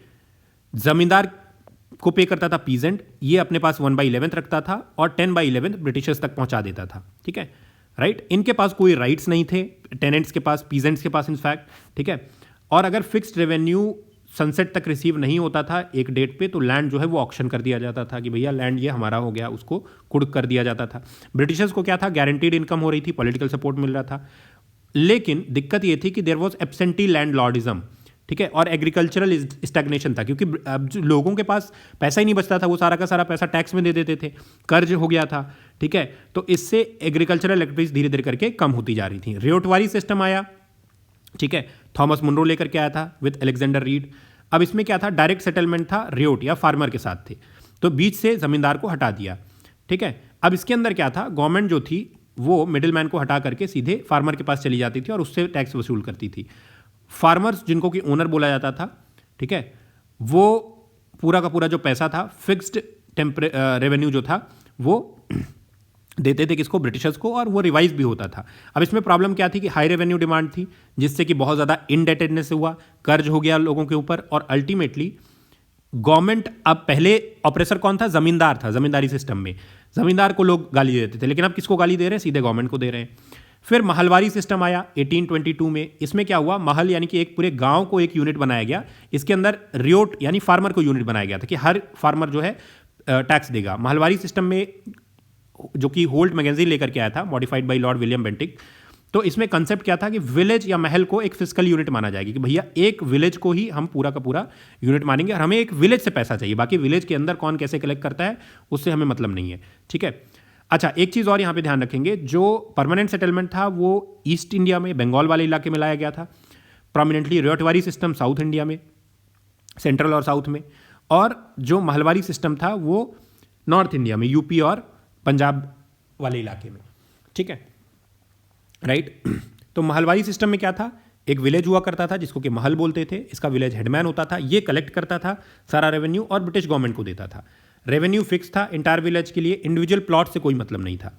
विलेज हेडमैन पूरा पैसा कलेक्ट करके पे करता था और पीरियडिक इसमें भी रिवीजन होता था। अब इसके अंदर क्या था, एम क्या था कि परमानेंट और रियोटवारी सिस्टम दोनों को मिला करके बनाया गया था कि हमारे पास फिक्स पैसा आएगा और हमें हेडेक भी नहीं रहेगी। रिजल्ट क्या रहा, टैक्स बर्डन बहुत ज़्यादा बढ़ गया, collective responsibility caused internal village disputes. ठीक है, तो इस तरीके से ये तीन अलग अलग सिस्टम्स थे, परमानेंट सेटलमेंट, रियोटवारी और mahalwari. Permanent settlement in Bengal, ryotwari in the south India and mahalwari system in north India. Right, ये इनका कंपैरिजन मैट्रिक्स है। ठीक है, अब इन सब चीज़ों की वजह से क्या हुआ कि लोग फूड क्रॉप की जगह कैश क्रॉप की तरफ जाने लगे कि उसमें ज़्यादा पैसा आता था, खाने के लाले पड़ गए। ठीक है, फूड रिजर्व खत्म हो गए क्योंकि फेमाइन आ गया, जिससे कि मोर्टेलिटी रेट, मृत्यु दर जो है वो बढ़ने लग गई। ठीक है, टैक्सेस बहुत ज़्यादा हुए जिससे कि मनी लेंडर से लोन बहुत ज़्यादा लोगों ने ले लिया, और lack of investment in land improvement जिसकी वजह से लैंड की फर्टिलिटी भी धीरे धीरे करके कम होती चली गई। और अल्टीमेटली हाई जो रेवेन्यू पॉलिसीज़ हैं या हाई जो रेवेन्यू कलेक्शन है, इसकी वजह से जो लोगों के बीच में रिवोल्ट की मानसिकता है वो डेवलप होने लग गई। ठीक है, then in oppressive revenue policies की वजह से। तो इसके बाद फिर क्या हुआ, इंडिगो रिवोल्ट हुआ 1859 में, देन डेक्कन रिवोल्ट हुआ, ठीक है, रियोटवारी सिस्टम के तहत, और 1857 का रिवोल्ट हुआ जो कि इन जनरल जो एग्रेरियन डिस्ट्रेस था एग्रीकल्चरल लोगों के बीच में, उसकी वजह से हुआ। अच्छा, इंडिगो रिवोल्ट क्यों हुआ, क्योंकि ब्रिटिशर्स ये बोलते थे फोर्सफुली कि आपको भैया कमर्शियल कल्टीवेशन करना ही पड़ेगा। ठीक है, राइट, क्योंकि उसी में ज़्यादा फायदा होता था, क्योंकि गेहूं चावल उगाने से क्या ही फायदा होगा ब्रिटिशर्स को। राइट, तो इस तरीके से पहले permanent settlement, then ryotwari and then mahalwari system. Then 19th century में कुछ और चीज़ें हुई। अगर हम सोशल रिफॉर्म्स की बात करें तो सती प्रथा, child marriage, untouchability, caste discrimination और आइडल्ट्री एंड प्रीस्टली डोमिनेशन। अब सबसे पहले बात करते हैं राजा राम मोहन रॉय जी की। ठीक है, राइट, इनको राजा टाइटल दिया था किसने, मुगल एम्परर अकबर II ने। 1815 में इन्होंने आत्मीय सभा बनाई, 1828 में ब्रह्मो समाज को इस्टेब्लिश किया। राइट, सती को इरेडिकेट करने में, अनटचेबिलिटी, प्रीस्टली डोमिनेशन को खत्म करने में, ठीक है, और मोनोथिज्म को ये प्रमोट करते थे, वन गॉड वाले पॉइंट को। ठीक है, फिर young Bengal movement, Henry Louis Vivian Derozio, Calcutta में इन्होंने शुरू की थी इसको। ठीक है, another social reform movement. Then Brahmo Samaj की बात करें तो आत्मीय सभा पहले बनाया जाता है 1815 में, फिर ब्रह्मो समाज आता है 1828 में। ऑब्जेक्टिव क्या था, to reform and purify Hinduism. ठीक है, आइडल वर्शिप को रिजेक्ट करना, मोनोथिज्म में बिलीव करना। देन तत्व बोधनी सभा 1839 में देवेंद्रनाथ टैगोर जी ने बनाई। ठीक है, टू स्ट्रेंथन द ब्रह्मो समाज। देन इनका एक जर्नल था तत्वबोधनी पत्रिका। देन भारतवर्षी ब्रह्मो समाज, केशव चंद्र सेन ने इसको बनाया। ठीक है, it was introduce to introduce highly progressive ideas influenced by Christian philosophy. ठीक है, जिसमें इंटरकास्ट मैरिज, वुमेन्स एजुकेशन सबको प्रमोट किया जाता था। फिर ब्रह्मो समाज जो था, जो कि रिफॉर्मर्स थे, आर्य समाज वेयर रिवाइवलिस्ट्स। राइट, अब ब्रह्मो समाज के पायनियर कौन थे, राजा राम मोहन रॉय। ठीक है, एंड इनका पॉलिसी या फिलॉसफी जो थी वो ये थी कि they wanted to purify Hinduism. ठीक है, और उसको प्रोग्रेसिव आइडियाज और वेस्टर्न रेशनलिज्म के साथ इंटीग्रेट करना। ठीक है, क्रिश्चियन फिलोसफल इन्फ्लुएंस को भी एम्ब्रेस किया गया, इंटरकास्ट मैरिज को प्रमोट किया गया। आर्य समाज की बात करें, Swami Dayanand Saraswati was the orchestrator 1875 में। He was also known as the Martin Luther of India. ठीक है, his policy was to look backward, वेदों की तरफ चलो, एंड ब्रह्मो समाज वॉज टू लुक फॉरवर्ड। चलिए, तो ये था आर्य समाज। अब आर्य समाज की बात करें तो इसके साथ बहुत सारी चीज़ें एसोसिएटेड हैं, जैसे कि एक तो एजुकेशनल इंफ्रास्ट्रक्चर। ठीक है। दयानंद एंग्लो वैदिक जो डीएवी कॉलेज ट्रस्ट और स्कूल्स और ये है, ये तभी के इस्टेब्लिश्ड हैं, ठीक है। इसमें लीडर्स जैसे कि लाला लाजपत राय, बाल गंगाधर तिलक, ये सब काफ़ी इंपॉर्टेंट इन्होंने बढ़ चढ़ के पार्टिसिपेट किया था। Then shuddhi movement was there to reconvert individuals who had left Hinduism for other religions. Then social reform, ठीक है, कास्ट डिस्क्रिमिनेशन को खत्म करना। देन फाइनली आर्य समाज को बनाया गया भाई स्वामी दयानंद सरस्वती, ठीक है। और रूट्स इसके कहाँ पे हैं? वेदास में है। There was a shared nexus of Hindu reform. एक तो स्पिरिचुअल प्योरिटी, ठीक है, जिसमें मोनोथीज्म को प्रमोट करना, आइडल वर्शिप को रिजेक्ट करना। दूसरा social equality, untouchability, caste discrimination, इनको खत्म करना। और तीसरा वुमेन्स एजेंसी, ठीक है, sati, child marriage, widow remarriage, women's education, इन सब पे बात करके पॉजिटिव आउटकम्स लाना, ठीक है। तो ये सारे जो फंडामेंटल रीस्ट्रक्चरिंग थी इंडियन सोसाइटी की, जिसमें मॉडर्नाइज भी हम कर रहे थे और साथ ही साथ इंडिजीनियस कल्चरल आइडेंटिटी को भी प्रोटेक्ट कर रहे थे, ये इस टाइम पे चीज़ें हो रही थी। फिर ग्रास रूट लेवल पे अगर हम बात करें तो एक तो एजुकेशन का एक्सेस सबको दिया गया, देने की कोशिश की गई, सोशल इक्वालिटी की बात की गई और सेल्फ रिस्पेक्ट की बात की गई, ठीक है। ओवरऑल जितने भी ये सोशल रिफॉर्म मूवमेंट्स थे। एंटी कास्ट वैनगार्ड की बात करें, वेस्ट इंडिया में सत्यशोधक समाज वॉज देयर 1873 में, ज्योतिराव फुले ने इसको स्टैब्लिश किया था, ठीक है। Direct fight against caste discrimination, Brahmin domination, right. और साउथ इंडिया में self respect movement started by EV Ramaswamy. Then SNDP movement, Shri Narayana Guru, ठीक है, इनका जो मूवमेंट है श्री नारायण धर्म परिपालन युगम, ठीक है, this was also started in south India. प्रार्थना समाज वॉज देयर 1867 में, फाउंडर वॉज आत्माराम पांडुरंग, ठीक है। ग्राउंड लेवल पे जो सोशल रिफॉर्म है, वुमेन्स एजुकेशन, विडो रीमैरिज, इन सब चीज़ों के लिए। Then servants of India society 1905 में आया था, गोपाल कृष्ण गोखले जी ने इसको शुरुआत किया था, ठीक है। यूथ को पब्लिक सर्विस के लिए ट्रेन करना। देन नेशनल एजुकेशन और डेवलपमेंट को प्रमोट करना। Social service league Narayan Malhar Joshi ji लेकर के आए थे, ठीक है, सोशल वर्कर्स मतलब लिविंग कंडीशन ऑफ वर्कर्स को लेकर के। एंड देन देवा समाज एंड राधा स्वामी सत्संग, ठीक है, Shri Narayan Agnihotri and Shivdayal Singh, right, spiritual devotion और मोटिवेशन को लेकर के। तो ये सारे रिफॉर्म्स भी उस टाइम पे आए थे। देन रामकृष्ण मिशन 1897, स्वामी विवेकानंद ने इसको स्टैब्लिश किया, ठीक है। रामकृष्ण परमहंस से यहाँ पे इंस्पायर होकर के, ठीक है, स्पिरिचुअल डेवलपमेंट के लिए। Theosophical society of India start हुई 1875 में, यूएसए में स्टार्ट हुई थी बेसिकली हेलेना ब्लवात्स्की के द्वारा और साथ में एनी बेसेंट, ठीक है, बट इंडियन हेडक्वार्टर था अडयार में।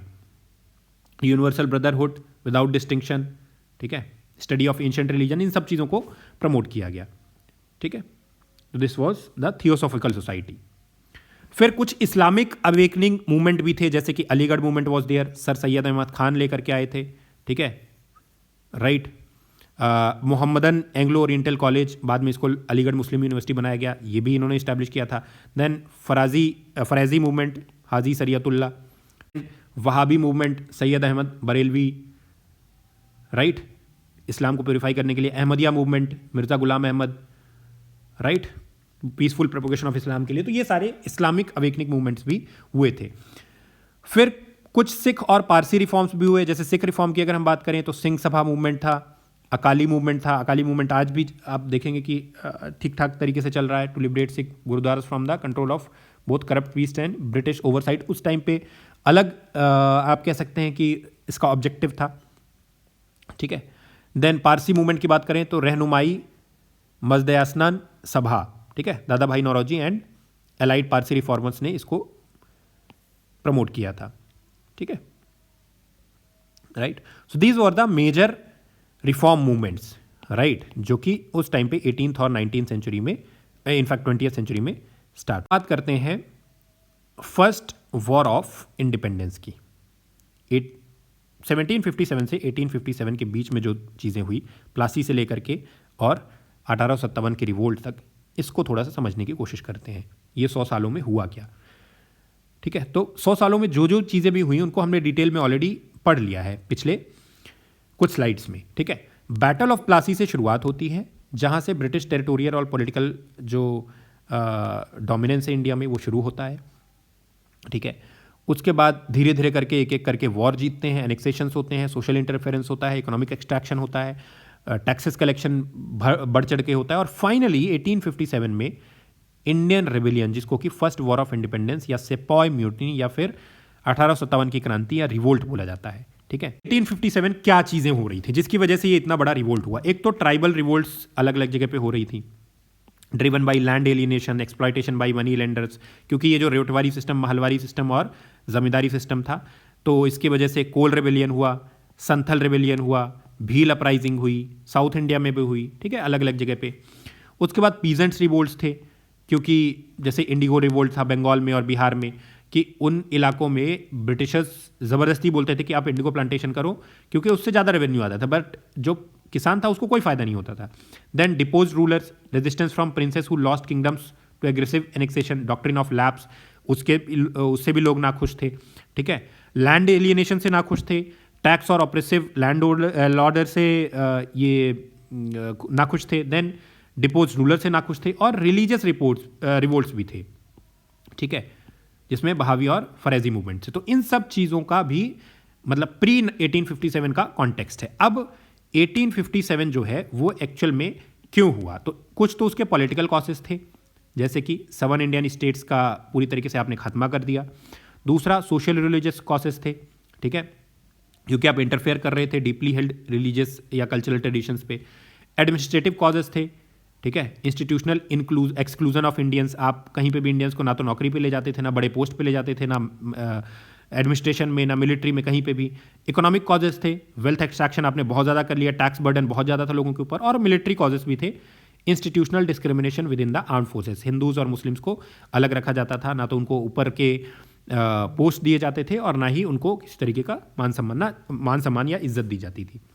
तो ये सारी चीज़ें थी। ठीक है, systematic exclusion of Indians from high administrative posts.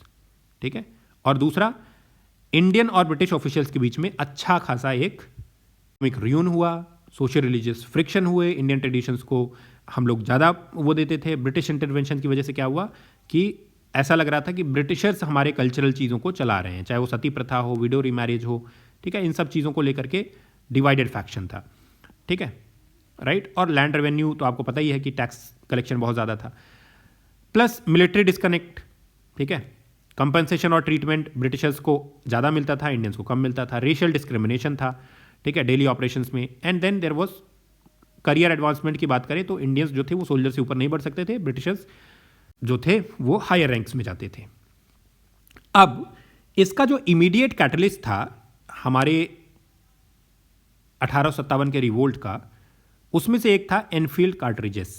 अब नए एनफील्ड राइफल को लोड करने के लिए सोल्जर्स को जो कार्ट्रिज थी उसको, ग्रीस्ड कार्ट्रिज को दांत से या मुंह से खोलना होता था। अब इसमें क्या होता था कि काऊ और पिग का फैट था इसके अंदर। अब इससे हिंदूज और मुस्लिम्स जो दोनों थे वो पूरी तरीके से क्या हो गए, उनके सेंटिमेंट्स जो थे वो हर्ट हुए कि भैया हम, गाय हमारी माता है, या इवन मतलब हम उसको इस तरीके से नहीं कर सकते हैं कि हम उसके फैट को या उसके जो मीट को हम इस तरीके से मुंह में ले जा करके और खोले। ठीक है, राइट। तो इसके अपोजिशन में एक अच्छा खासा फैक्शन जो हिंदूज और मुस्लिम्स का था, ठीक है, उन्होंने क्या किया कि रिवोल्ट कर दिया। ठीक है, कहाँ से शुरुआत होती है? 10 मई 1857 को मेरठ कैंटोनमेंट। ठीक है, right. Rebel soldiers they march rapidly from Meerut to Mughal capital. ठीक है, दिल्ली की तरफ आते हैं। राइट, अब दिल्ली आते हैं, which immediately became the strategic and symbolic epicentre of the revolt, क्योंकि मेरठ से पास था। ठीक है, अब मुगल एम्परर उस टाइम पे था बहादुर शाह जफर। ठीक है, जो कि फेस बन गया नेशनल अपराइजिंग का। अलग अलग जगह पे अलग अलग लोग थे, जिसमें कि बहादुर शाह जफर वॉज एट दिल्ली। ठीक है, अब कहाँ कहाँ पे ये रिवोल्ट के सेंटर्स थे? जैसे कि एक तो दिल्ली था, ठीक है, बहादुर शाह जफर, बरेली वॉज देयर, कानपुर, लखनऊ, बेगम हजरत महल, फैज़ाबाद, जगदीशपुर, ठीक है, झांसी, इवन बंगाल में।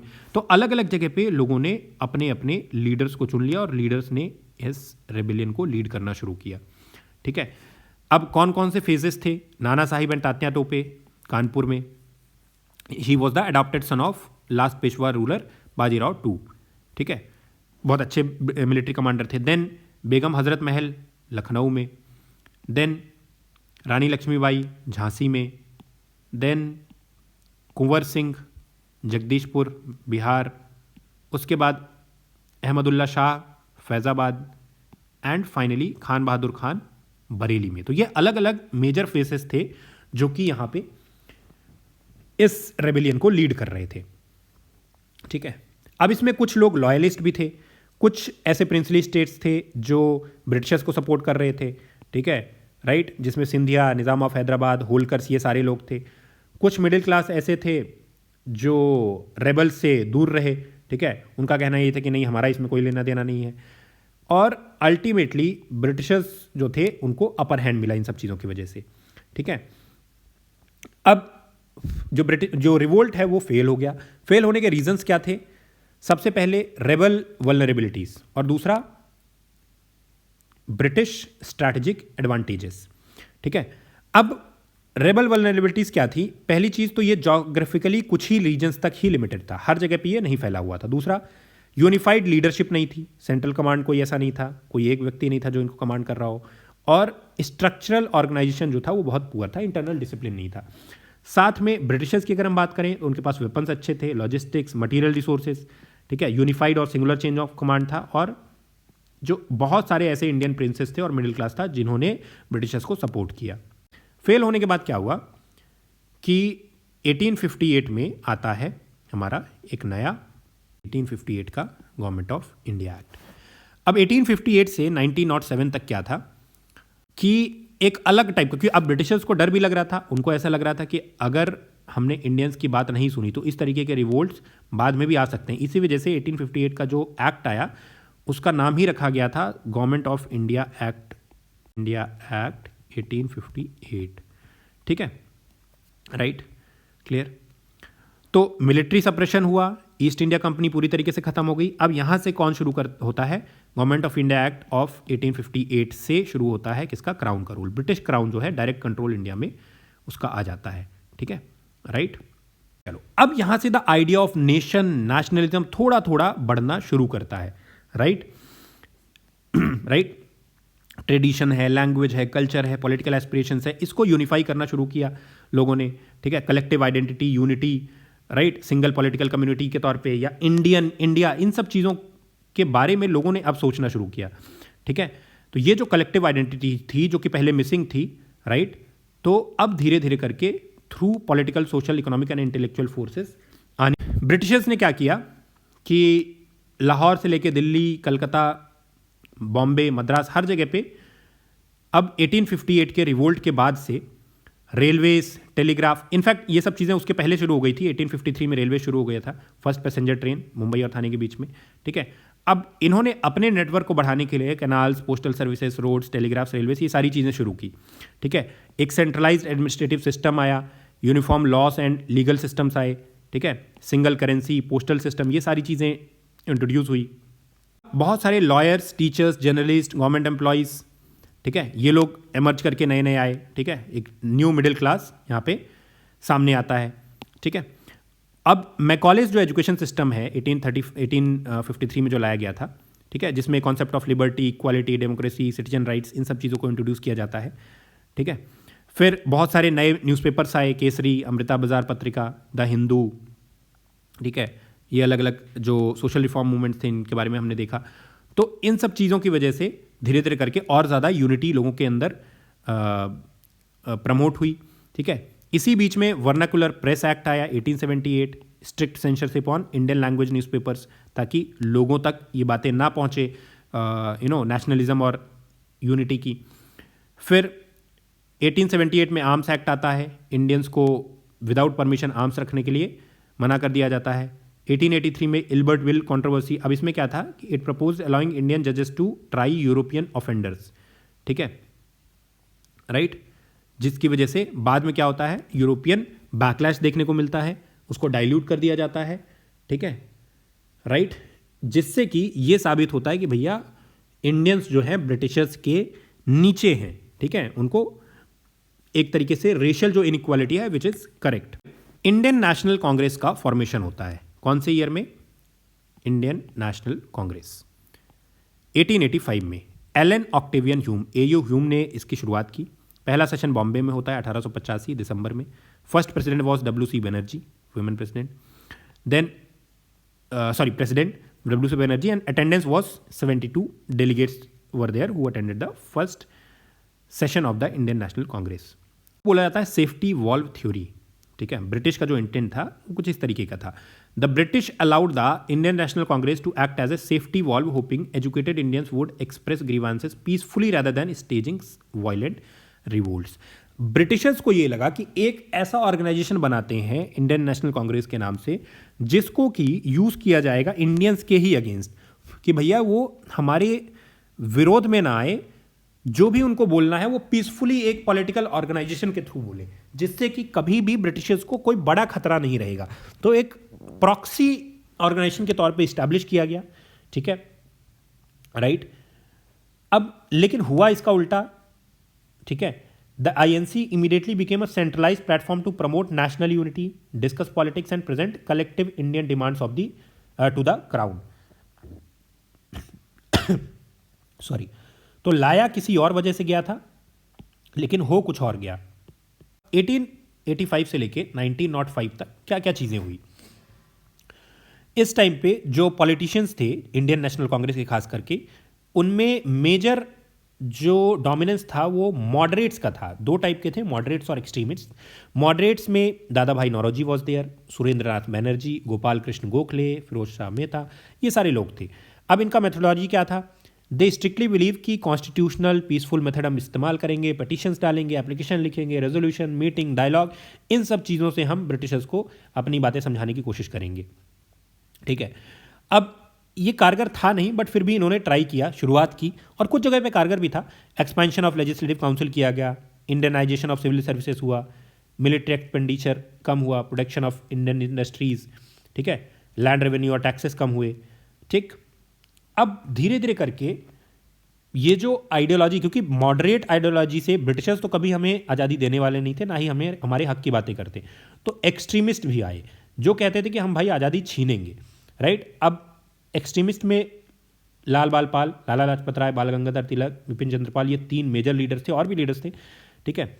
इनका जो अल्टीमेट गोल था वो क्या था? स्वराज या सेल्फ रूल, ठीक है। इनका मेथड क्या था?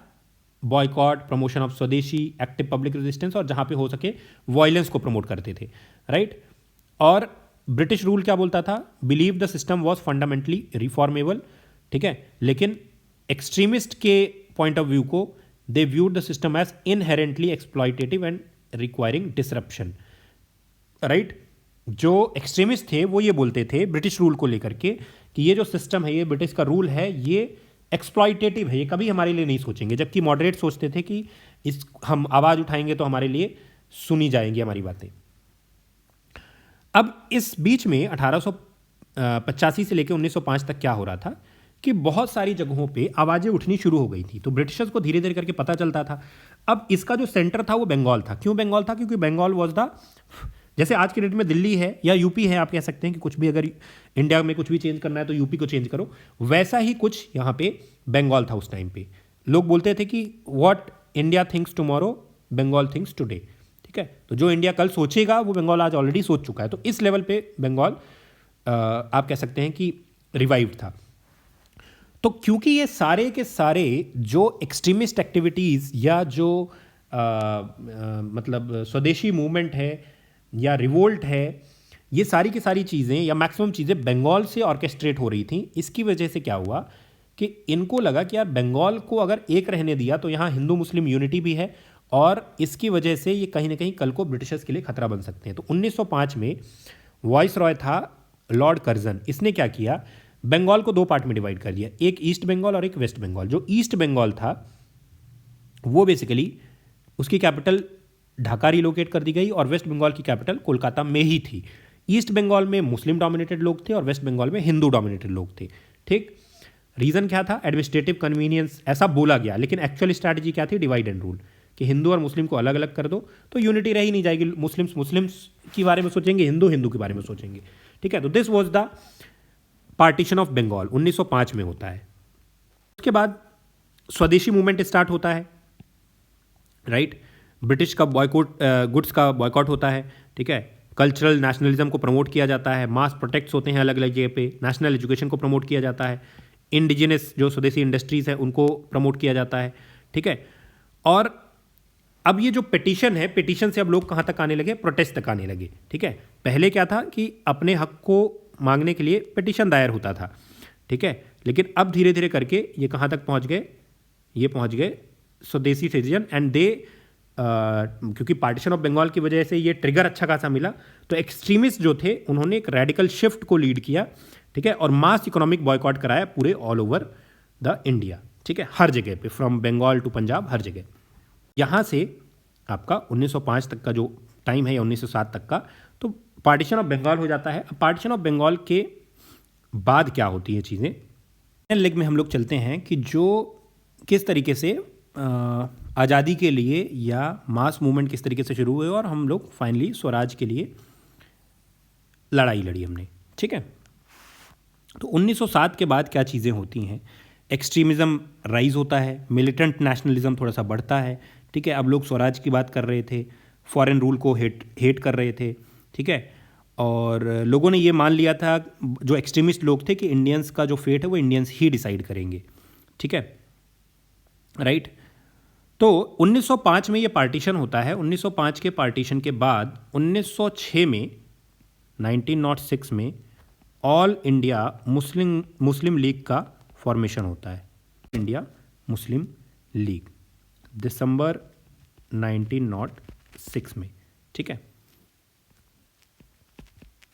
आगा Khan was the figure, right, and Mohammad Ali Jinnah, ठीक है। जिन्ना का पॉलिटिक्स में एंट्री जो है वो यहीं से शुरू होती है, ठीक है। और भी बहुत सारे ऐसे एसोसिएशंस थे जिसमें कि Chapekar brothers were there, right, और इसके अलावा Bharat Mata association, Bharat Mata association, then Abhinav Bharat society, Abhinav Bharat society, Bharat Mata society, ठीक है। अलग अलग जगह पे लोगों ने अपने अपने ऑर्गेनाइजेशंस क्रिएट करना शुरू किए, ठीक है, राइट। अभिनव भारत सोसाइटी को there was a person named as Vinayak Damodar Savarkar, जिनको बाद में सेल्यूलर जेल भेज दिया गया था। सेल्यूलर जेल ये कहाँ है, अंडमान एंड निकोबार आइलैंड्स में, ठीक है, राइट। इसके बाद देयर वर मोर पीपल जिन्होंने अपनी अपनी चीज़ें शुरू करी, जैसे एक यहाँ पे we had a person named Taraknath Das, ठीक है। तो इन्होंने फॉर्म किया था Indian independence league, Indian independence league, right, कहाँ पे, कैलिफोर्निया में, ठीक है, 1907 में, ठीक है। तो बहुत सारे ऐसे लोग थे जो इंडिया के बाहर भी वर्क कर रहे थे इंडिया के इंडिपेंडेंस के लिए, ठीक है। एक पेपर पब्लिश हुआ था, फ्री हिंदुस्तान, फ्री हिंदुस्तान, ठीक है। This paper was published by Taraknath Das. उसके बाद there was one important figure, Sohan Singh Bhakna, Sohan Singh Bhakna, very important figure, right? So he basically founded the Hind Association of America, Hind Association of America, ठीक है, 1913 में। इससे जुड़ा हुआ सवाल भी पूछा जा चुका है, ठीक है। और उसके बाद ये जो एसोसिएशन था, इन्होंने एक वीकली पेपर पब्लिश किया, गदर, ठीक है, published a weekly paper, weekly paper, नाम क्या था पेपर का, पेपर का नाम था Ghadar, GHADAR, Ghadar was the name of the paper. कुछ जगहों पे इसको हिंदुस्तानी गदर भी बोलते थे, हिंदुस्तान गदर, हिंदुस्तान गदर। ठीक है, ये किस लिए था? 1857 के रिवोल्ट को कममरेट करने के लिए, ठीक है, उसकी याद में, राइट। बाद में यही जो पार्टी है, बाद में ये जो हिंद एसोसिएशन ऑफ अमेरिका है, यही क्या बन गई? ये बन गई Ghadar party. It was later known as Ghadar party. ठीक है, राइट। इसके मेन स्पिरिट कौन थे? Lala Hardayal. Lala Hardayal was the main spirit. अच्छा, इसका हेडक्वार्टर कहाँ था? Headquarter at San Francisco, San Francisco, जिसको कि बोला जाता था युगांतर आश्रम, युगांतर आश्रम। ठीक है, राइट। इसके अलावा कुछ और फिगर्स थे, जैसे कि राजा महेंद्र प्रताप, राजा महेंद्र प्रताप, राजा महेंद्र प्रताप, बरकतुल्ला। ठीक है, इन लोगों ने, ये वो सारे लोग थे जो फॉरेन में रह करके भी इंडियन इंडिपेंडेंस के लिए काम कर रहे थे। So they basically in support of Germany and Russia, ठीक है, they set up provisional government in Kabul. उसके बाद एक और यहाँ पे गदर पार्टी से रिलेटेड तो क्वेश्चन आपसे पूछा जा चुका है, इसको ध्यान रखना। इसका हेडक्वार्टर कहाँ पे था, ये सवाल आपसे पूछा गया था। सैन फ्रांसिस्को में है हेडक्वार्टर, जिसको कि युगांतर आश्रम भी बोलते हैं। ठीक है, 1913 में इसकी शुरुआत हुई थी। अब नेक्स्ट हम लोग आगे बढ़ते हैं। एक और ऑर्गेनाइजेशन था, हिंदुस्तान सोशलिस्ट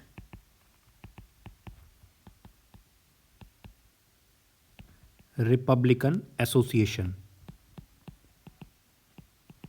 ठीक है, HSRA, बहुत ही इंपॉर्टेंट और वाइटल एसोसिएशन। ठीक है, काकोरी कॉन्स्पिरेसी केस 1925 में जो हुई थी वो इसी के थ्रू हुई थी। ठीक है, राइट, जिसका बाद में पार्ट बने थे चंद्रशेखर आज़ाद, भगत सिंह, राजगुरु, सुखदेव, अजय घोष, सूर्य सेन, जतिनेंद्र नाथ। ठीक है, फिरोज शाह कोटला में ये लोग मिले थे, राइट। अब इसी का पहला जो रेवोल्यूशनरी एक्ट था वो था Saunders murder, right, murder of Saunders. ठीक है, जो कि ASP था, कहाँ का? लाहौर का, राइट, क्लियर है। लाहौर रेलवे स्टेशन पे इसको मारा जाता है। लाहौर कॉन्स्पिरेसी केस आता है, जिसमें भगत सिंह, राजगुरु और सुखदेव जी को बाद में फांसी की सज़ा होती है। ठीक है, राइट।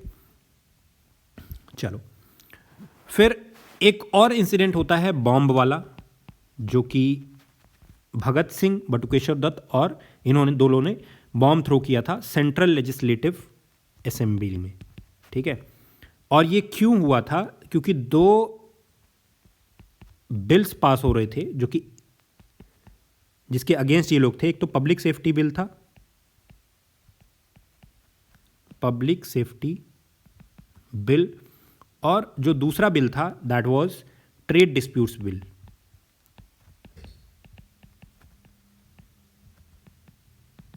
Trade disputes bill. ठीक है, राइट। चलिए, तो ये सारी चीज़ें उस टाइम पे हो रही थी। अच्छा, अब उसके बाद 1907 में कांग्रेस के सूरत सेशन में सूरत स्प्लिट होता है। ठीक है, कांग्रेस दो फैक्शंस में क्या हो जाता है? डिवाइड हो जाता है।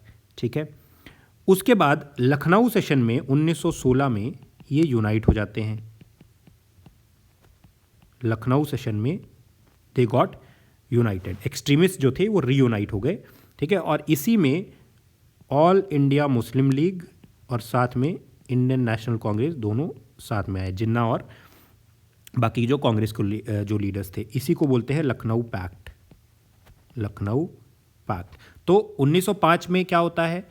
क्रिएशन ऑफ बंगाल 1906 में, सॉरी इनफैक्ट 1905 में आप कह सकते हैं कि बंगाल का विभाजन होता है। 1906 में ऑल इंडिया मुस्लिम लीग का क्रिएशन होता है। 1907 में सूरत स्प्लिट होता है और 1916 में वापस से लखनऊ सेशन में ये सब एक साथ आ जाते हैं। ठीक है, राइट, क्लियर है सर? चलिए आगे बढ़ते हैं। देन 1913 के आसपास, 13 से 19 तक क्या हो रहा था? एक तो वर्ल्ड वॉर चल रहा था इस टाइम पे, ठीक है, अलग अलग जगह पे रेवोल्यूशन हो रहे थे, मैक्सिको में, चाइना में, राइट। फिर वर्ल्ड वॉर 1 की वजह से जो रिसोर्सेज थे वो भी कम हो रहे थे, ड्रेन हो रहे थे। इंडियन सोल्जर्स भी उसमें पार्टिसिपेट कर रहे थे, बट इकोनॉमिक वेल्थ जो है हर जगह से कहीं ना कहीं ड्रेन हो रहा था। और साथ में कॉलोनियल स्टेट का एक ग्रोइंग फियर था कि रेवोल्यूशनरी जो नेटवर्क्स है वो धीरे धीरे करके बढ़ेंगे, ठीक है, राइट। तो बीच में उन्होंने एक defence of India act of 1915 वो भी पास किया था, ठीक है। अच्छा, अब गदर मूवमेंट जिसके बारे में हमने अभी बात की, ये ग्लोबली भी चीज़ें फैल रही थी, जो कि 1913 में गदर मूवमेंट के थ्रू हमने देखा। सैन फ्रांसिस्को में इसका हेडक्वार्टर था, ठीक है। Kartar Singh Sarabha, Lala Hardayal, Sohan Singh Bhakna, they were the key figures of this particular movement. ये सब वो लोग थे, पंजाबी सिख इमिग्रेंट्स थे, जो कि रेशियल डिस्क्रिमिनेशन फेस कर रहे थे नॉर्थ अमेरिका में, ठीक है। और अल्टीमेटली वहाँ से इन्होंने इन सब चीज़ों को लॉन्च किया, राइट, क्लियर है सर? ओके। फिर अच्छा, ये जो पेपर ये लोग पब्लिश कर रहे थे, ये जो पेपर पब्लिश कर रहे थे, ये अलग अलग लैंग्वेजेस में था, राइट। ये इंग्लिश में भी था, उर्दू में भी था, ठीक है, मराठी में था एंड गुरुमुखी में था, ठीक है।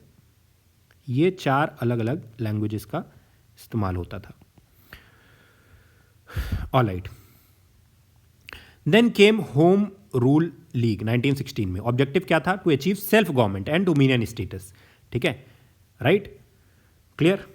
अब Bal Gangadhar Tilak was there, 6 focused branches थे इनकी। Annie Besant league was there, 200 expensive branches थी। और इसका आउटकम ये हुआ कि लगभग 40,000 के आसपास लोग 1917 तक इकट्ठा हो गए थे, ठीक है, राइट। और ये लोग होम रूल के फेवर में थे, ठीक है। फिर लखनऊ पैक्ट, जैसे कि अभी हमने देखा 1916 में हुआ। की आर्किटेक्ट वॉज मोहम्मद अली जिन्ना, ठीक है, जिसको कि हिंदू मुस्लिम यूनिटी का एम्बेसडर भी बोला गया था सरोजनी नायडू को द्वारा। तो इंडियन नेशनल कांग्रेस और मुस्लिम लीग जो है ये वापस से यूनाइट हो गए। डिमांड क्या थी इनकी? मुस्लिम्स को 1/3 रिप्रेजेंटेशन मिलेगा सेंट्रल गवर्नमेंट में, ठीक है। सेपरेट इलेक्टोरेट्स मिलेंगे वेटेज सिस्टम के तहत, प्रोपोर्शनल वेटेज सिस्टम, ठीक है। और सेंट्रल लेजिस्लेटिव काउंसिल को 150 मेंबर तक लेकर के जाया जाएगा, with half of the imperial council required to be Indians, ठीक है। तो this was the demand after this Lucknow pact, ठीक है। फिर गांधी जी का अराइवल होता है, राइट, इंडिया के कॉन्टेक्स्ट में, ठीक है, 9 जनवरी 1916 गांधी जी अराइव, ठीक है, टू इंडिया। इसी दिन को हम प्रवासी भारतीय दिवस भी बोलते हैं, प्रवासी भारतीय दिवस, क्योंकि गांधी जी इस दिन आए थे, पीवीडी, ठीक है। फिर उन्होंने 1916 में ही साबरमती आश्रम को इस्टेब्लिश किया, साबरमती आश्रम अहमदाबाद में। उसके बाद 1916 में ही गांधी जी ने बनारस हिंदू यूनिवर्सिटी को इस्टेब्लिश जब हुई थी, उसमें वो गए थे। पहला जो पब्लिक अपीयरेंस था वो बीएचयू में उनका था 1916 में, ठीक है, राइट। चलिए, अब इसी बीच में एक इंसिडेंट हुआ था, कोमागाटा मारू इंसिडेंट, कोमागाटा मारू इंसिडेंट, ठीक है, राइट। इसमें क्या था? एक शिप थी जो कि जिसका नाम था गुरु नानक जहाज, गुरु नानक जहाज। अब इस जहाज, ये जो शिप थी, इस जहाज में बहुत सारे लोग थे, जापानीज शिप थी, ठीक है, जो कि हांगकांग से वैंकूवर जा रही थी। बिजनेसमैन थे इसमें, बहुत सारे लोग थे, ठीक है। अब कोल ट्रांसपोर्ट शिप थी ये। शिप वैंकूवर पहुंची, लेकिन इंडियंस को डिनाई कर दिया गया कि आपको एंट्री नहीं मिलेगी वहाँ पे, ठीक है। और वो वापस आ गई, कैलकाटा रीच हुई, ठीक है। अब बहुत सारे लोग जो उसमें थे, जो मजदूर थे, वो they refuse to go to Punjab, ठीक है, क्लैशेस होने शुरू हो गए और 22 लोगों की डेथ हो जाती है। इसी के अगेंस्ट गदर पार्टी ने भी प्रोटेस्ट किया था। ठीक है, 376 टोटल पैसेंजर्स गए थे, जिसमें कि 350 प्लस पैसेंजर्स जो हैं they were sent back to India, जिसमें ज़्यादातर सिख्स थे, पंजाबी मुस्लिम्स थे। ठीक है, तो इसके अगेंस्ट भी गदर पार्टी ने एक मासिव अपराइजिंग क्रिएट करी। ठीक है, जिसमें करतार सिंह सराबा, रघुवर दयाल गुप्ता, ये सारे लोग they left for India and participated. तो ये भी एक कोमागाटू मारू इंसिडेंट भी रेशियल डिस्क्रिमिनेशन की का एक इंसिडेंट बनते हुए और फाइनली ब्रिटिशर्स के अगेंस्ट कैटलिस्ट के तौर पे काम किया। Then came this the Gandhian era, right. तो साबरमती आश्रम को इस्टेब्लिश किया जाता है बनारस हिंदू यूनिवर्सिटी में। देन चंपारण सत्याग्रह केम, ठीक है, 1917 में। ठीक है, राइट। तो जो जर्मन सिंथेटिक डाइज थे दे फ्लड द ग्लोबल मार्केट और ऑर्गेनिक इंडिगो के प्राइस जो है वो कम हो गए। ठीक है, तो ब्रिटिश प्लांटर्स ने इंडिया में जो थे they suddenly loss profitability on their indigo exports. अब प्लांटर्स को illegally they have to pass their market losses into local tenant farmer through severe rent hikes. बहुत ज़्यादा रेंट हाइक कर दिया। ठीक है, और तीन कटिया सिस्टम था जिसमें कि they force cultivation of indigo on 3/20 of peasant land. जो भी पीजेंट का लैंड होगा उसमें 3/20 पे आपको कंपल्सरी इंडिगो कल्टिवेट करना पड़ेगा। ठीक है, राइट। अब बहुत सारे ऐसे लोकल लीडर्स थे जो इसके अगेंस्ट थे, जिसमें राजकुमार शुक्ला वॉज देयर। ठीक है, जिनकी की बाद में किसने हेल्प करी? गांधी जी ने हेल्प करी, राइट। और अल्टीमेटली यहाँ पे चंपारण सत्याग्रह होता है 1917 में। चलिए, लगभग 8,000 टेस्टिमनी, 850 विलेजेस, 60 फैक्ट्रीज के अगेंस्ट ये कलेक्ट किया गया। ठीक है, बिल्डिंग जो कम्युनिटी थी उसकी रीबिल्डिंग की गई। ठीक है, विलेज स्कूल्स इस्टेब्लिश किए गए। ठीक है, एंड सिविल डिफेंस किया गया, लोग मतलब जो उनके लॉस थे ब्रिटिशर्स के, राइट। तो इन सब चीज़ों की हेल्प से गांधी जी ने स्टार्ट किया सत्याग्रह मेथड, सबसे पहले चंपारण से। ठीक है, तो 1917 से पहले it was elite politics. Urban lawyers हुआ करते थे, educated middle class, wealthy land owners, और बाद में पुअर पीजेंट्स, एग्रीकल्चरल लेबर्स और इलिटरेट मास के बारे में डिस्कस करने लगे गांधी जी। और ultimately there was direct civil disobedience method, mass economic strikes happened and Jail Bharo Andolan उसी टाइम से शुरू हुआ, जिससे कि लोगों को जेल का फियर खत्म हो गया। ठीक है, लोकल एडमिनिस्ट्रेशन को पैरालाइज किया गया, साइकोलॉजिकल फियर जो कॉलोनियल स्टेट था उसको खत्म किया गया। ठीक है, अच्छा, इसके बाद फिर अहमदाबाद मिल स्ट्राइक केम, मिल स्ट्राइक 1918। ठीक है, उसके बाद अच्छा, इसके ये this was called by Anasuya Sarabhai. कई बार नाम भी पूछ लिया जाता है, राइट, क्लियर है। चलिए, फिर then came Kheda Satyagraha, Kheda Satyagraha, right, again in 1918, right. Patidar peasants को लेकर के इसमें दो लोग इंपॉर्टेंट रोल प्ले कर रहे थे, मोहनलाल पांड्या एंड शंकरलाल पारीख। ठीक है, which was successful. Ahmedabad mill strike, Kheda satyagraha, ये सब गांधी जी ने सक्सेसफुली लीड किया, राइट। फिर मॉन्टेगू अगस्त डिक्लेरेशन आता है। Montagu was the secretary of state for India at that very time. ठीक है, और जो एनी बेसेंट जो जिनका कि होम रूल लीग था, ठीक है, दे क्रिटिसाइज द अगस्त डिक्लेरेशन और उन्होंने डिमांड किया कि पूरी तरीके से सेल्फ गवर्नेंस चाहिए या होम रूल चाहिए। ठीक है, और अल्टीमेटली जो होम रूल लीग था, होम रूल लीग और प्लस इंडियन नेशनल कांग्रेस, ये दोनों एक साथ आ गए 1920 में। ठीक है, राइट। फिर रॉलेट एक्ट आता है 1919 में। अब इस एक्ट ने क्या किया? They suspended the citizens could be subjected to up to 2 years of preventive detention without trial. ठीक है, पहली चीज हेबियस कॉर्पस को सस्पेंड कर दिया गया एंड सिटीजन्स जो थे अब वो 2 साल तक बिना प्रिवेंटिव डिटेंशन के बिना ट्रायल के प्रिवेंटिव डिटेंशन में रखे जा सकते हैं। दूसरा, they abolished entirely for political cases, क्या? ट्रायल बाय जूरी, ये नहीं होगा। Open courts replaced by secretive in camera trials. ठीक है, and broad powers were granted to gag publications and voluntarily disband public assemblies. Freedom of press जो है वो पूरी तरीके से खत्म कर दिया गया। ठीक है, तो ये था रॉलेट एक्ट में 1919 के। ठीक है, extended war time emergency powers into peace time to preempt revolutionary conspiracies. ठीक है, तो इसके अगेंस्ट में रॉलेट सत्याग्रह आता है। ठीक है, राइट, रॉलेट सत्याग्रह आता है और इस रॉलेट सत्याग्रह के अगेंस्ट अमृतसर में, अहमदाबाद में, दिल्ली में, बॉम्बे में अलग अलग जगह पे प्रोटेस्ट होते हैं। ठीक है, गांधी जी को अरेस्ट कर लिया जाता है। राइट, इसके अगेंस्ट नेशन वाइड प्रोटेस्ट होते हैं। ठीक है, अब दो टाइप के लॉज थे, ब्रिटिशर्स के लिए अलग लॉज थे और इंडियंस के लिए अलग लॉज थे। राइट, तो इसके अगेंस्ट प्रोटेस्ट होते हैं। 6 अप्रैल को हड़ताल होती है, गांधी जी ने नेशन वाइड स्ट्राइक बुलाई। ठीक है, ये पहला पैन इंडिया स्ट्रगल था। ठीक है, बहुत सारी जगहों पे अच्छी खासी यूनिटी देखने को मिली। ठीक है, एंड अल्टीमेटली लोग जो थे स्ट्रीट्स में आना शुरू कर दिए। ठीक है, तो this was the first pan India unrest. उसके बाद आता है जलियांवाला बाग मसाकर, 13 अप्रैल 1919। इस दिन क्या था कि जलियांवाला बाग में, अमृतसर में, बैसाखी वाले दिन 2 लोगों को अरेस्ट कर लिया गया था। इससे पहले सैफुद्दीन किचलू, डॉक्टर सैफुद्दीन किचलू और डॉक्टर सत्यपाल। ठीक है, तो इनके प्रोटेस्ट के लिए इन लोगों ने यहाँ पे इकट्ठा हुए, मैन, वुमेन, चिल्ड्रन सब लोग थे। और जो जनरल डायर था, इसने ओपन फायर कर दिया और 379 people died. 379 people they died. ठीक है, so this happened in Jallianwala Bagh. अब इसकी वजह से क्या हुआ कि बहुत सारे लोग फिर से अगेंस्ट में आ गए। ठीक है, और गांधी जी ने अपना प्रोटेस्ट जो है विड्रॉ कर लिया, जो पीसफुल प्रोटेस्ट था, और पूरी तरीके से मतलब पूरे नेशन में एक बहुत तगड़ा तरीका का गुस्सा फैल गया। ठीक है, इसमें doctor Saifuddin and doctor Satyapal, these were the people जिनको अरेस्ट किया गया था, जिनके अगेंस्ट लोग प्रोटेस्ट कर रहे थे।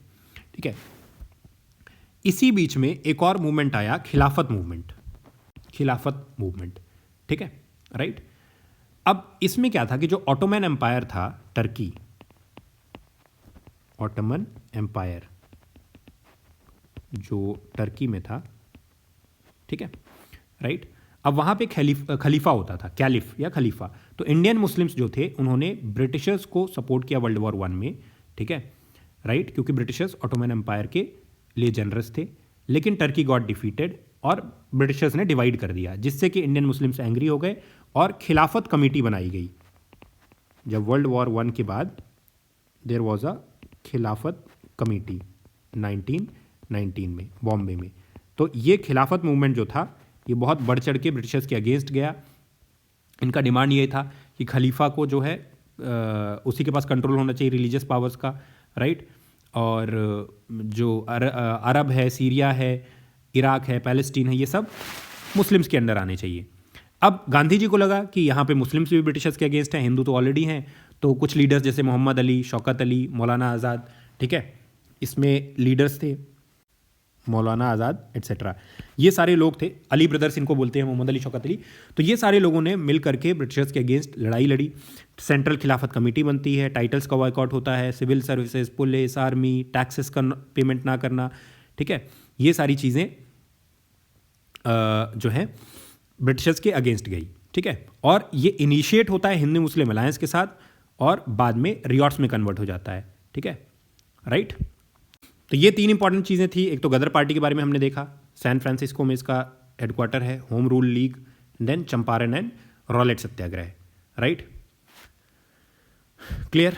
अब आता है non cooperation movement, clear, non cooperation movement जिसको कि गांधी जी लीड करते हैं, ठीक है। 1920 से इसकी शुरुआत होती है, राइट। 3 इंसिडेंट्स होते हैं, एक तो जलियांवाला बाग मैसेकर, एक खिलाफत मूवमेंट, तीसरा स्वराज की जो जनरल डिमांड थी, ठीक है। तो अब हुआ क्या कि कई सारे फैक्टर्स थे। इकोनॉमिक हार्डशिप चल रही थी उस समय इंडिया में वर्ल्ड वॉर की वजह से, Rowlatt act, Jallianwala Bagh massacre, ठीक है, इससे लोग ब्रिटिशर्स के अगेंस्ट थे, ठीक है। हंटर कमीशन आया था 1919 में, उसके अगेंस्ट लोग थे, ठीक है। और मॉन्टेगू चेम्सफोर्ड रिफॉर्म या 1919 का जो गवर्नमेंट ऑफ इंडिया एक्ट था वो भी फेल हो गया था। तो गांधी जी ने नॉन कॉपरेशन मूवमेंट शुरू किया, ठीक है, राइट। अब 1920 में नागपुर सेशन होता है, ठीक है, right. Pre 1920 Congress was elite, right. अब धीरे धीरे करके ये इनका स्टांस चेंज होता है and they restructured entirely on a mass basis rather than elite participation. अब एलीट से हट करके ये मास की तरफ जाने लग गए थे, ठीक है, राइट। और मेंबरशिप फीस ड्रास्टिकली रिड्यूस ताकि ज़्यादा लोग ज्वाइन कर पाएँ। ऑपरेशनल जो फुटप्रिंट था expanded directly to the village level. धीरे धीरे करके नागपुर सेशन के बाद से मास जो है मासेस को जोड़ने के लिए गांधी जी ने काम करना शुरू किया, ठीक है। ये 1920 में हुआ था, राइट। अब इसके दो फ्रेमवर्क थे। एक तो नेगेटिव प्रोग्राम, नेगेटिव क्या था कि बॉयकॉट करो, इंस्टीट्यूशन को बॉयकॉट करो, इकोनॉमिक बॉयकॉट, एडमिनिस्ट्रेटिव बॉयकॉट। और दूसरा अपनी चीज़ें बनाओ जिसमें खादी एंड हैंडलूम को बढ़ावा, नेशनल एजुकेशन, आर्बिट्रेशन कोर्ट्स, मतलब हमें ब्रिटिशर्स के कोर्ट्स के पास नहीं जाना पड़ेगा, स्वदेशी चीज़ों को मतलब आत्मनिर्भर जो है वो चीज़ें बनाना, ठीक है। कई सारे इंडिपेंडेंट इंस्टीट्यूशंस बने, जामिया मिलिया, काशी विद्यापीठ, राइट, क्लियर। चलिए, अब इससे क्या हुआ, इमीडिएट इकोनॉमिक और सोशल इंपैक्ट मास विड्रॉल का। जो इंपोर्ट था फॉरेन क्लॉथ्स का वो सीधे सीधे 50% पे आ गया, ठीक है। प्रोडक्शन जो खादी चीज़ों का है वो बढ़ गया। Large scale departure of students from government schools होने लग गया, ठीक है, राइट। और अलग अलग लोगों ने, students, lawyers, peasants, workers, women's, traders, सब ने पार्टिसिपेट किया हर जगह पे बढ़ चढ़ के, ठीक है, राइट। अब ब्रिटिशर्स को लगा कि यार इन प्रोटेस्ट को कर्ब करना बहुत इंपॉर्टेंट है, ठीक है। जैसे केरला में हिंदू मुस्लिम्स यूनाइट हो गए, असम में टी प्लांटेशन वर्कर्स थे, आंध्रा में फॉरेस्ट लॉस को लेकर के जो ब्रिटिशर्स के अगेंस्ट थे वो एक साथ आ गए, पंजाब में गुरुद्वारा के कंट्रोल के लिए लोग एक साथ आ गए। तो यहाँ पे अलग अलग जगह पे अलग अलग लोग यूनाइट होना शुरू हुए और अल्टीमेटली ब्रिटिशर्स के लिए दिक्कत होनी शुरू हो गई। इसी बीच में ये जो नॉन कॉपरेशन मूवमेंट था ये बहुत बढ़िया तरीके से चल रहा था, ठीक है। बरदौली सूरत में जो है वहाँ से सत्याग्रह शुरू हुआ, सिविल डिसोबीडियंस शुरू हुआ।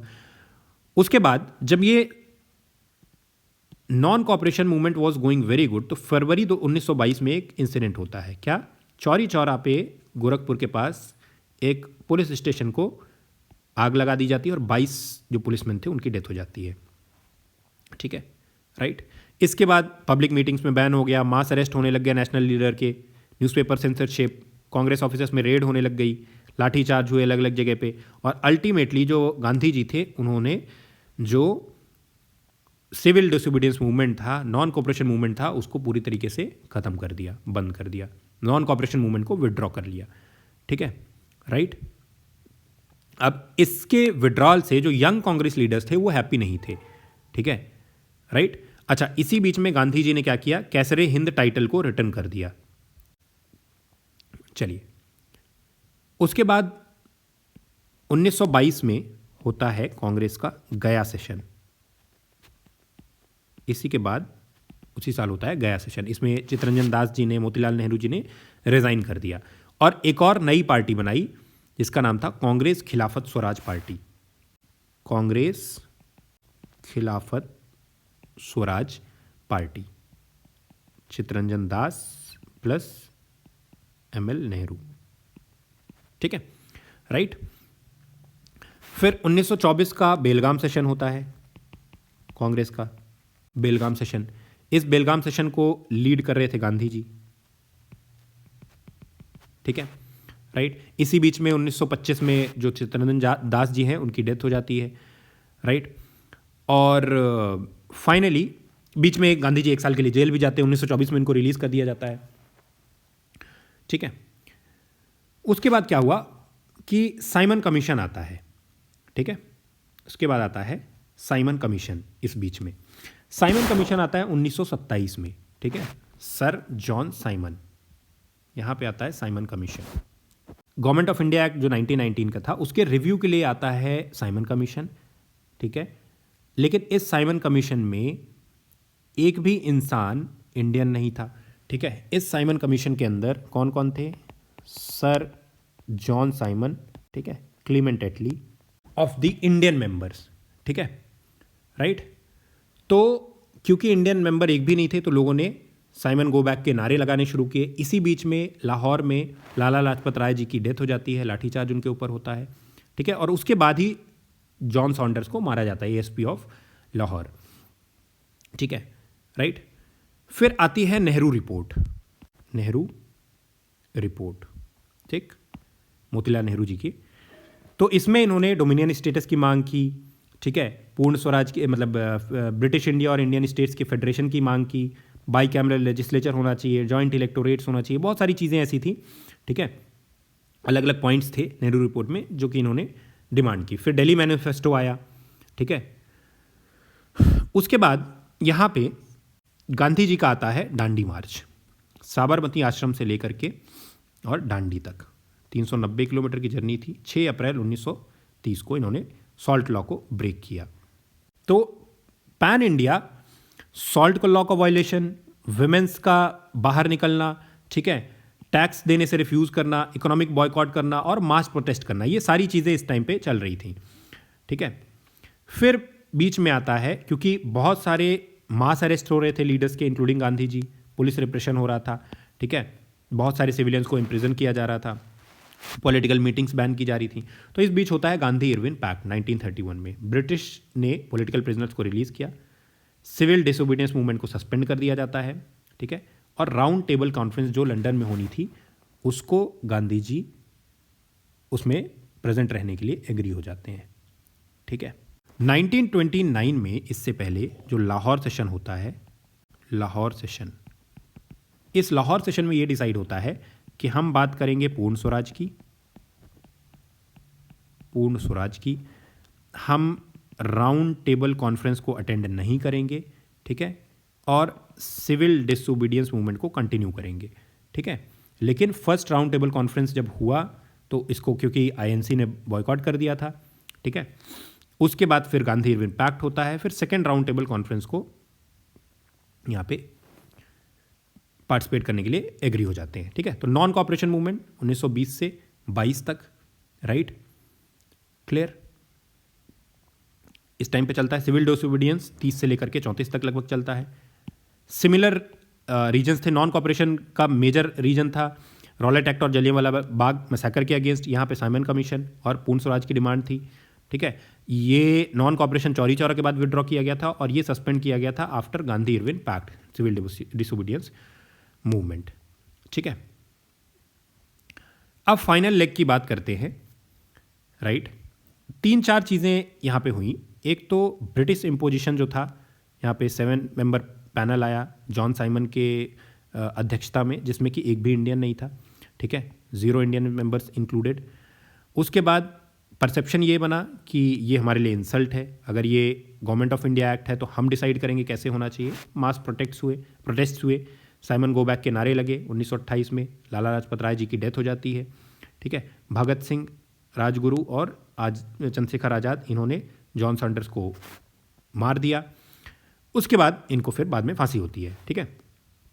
जो सेल्फ गवर्नेंस का ब्लूप्रिंट था उसमें क्या क्या चीज़ें इंक्लूडेड थी? एक तो डोमिनियन स्टेटस की डिमांड थी, फेडरल स्ट्रक्चर होना चाहिए, जॉइंट इलेक्टोरेट्स होने चाहिए, फंडामेंटल राइट्स सबके पास होने चाहिए, पार्लियामेंट्री सिस्टम होना चाहिए, प्रोविंशियल ऑटोनॉमी होनी चाहिए।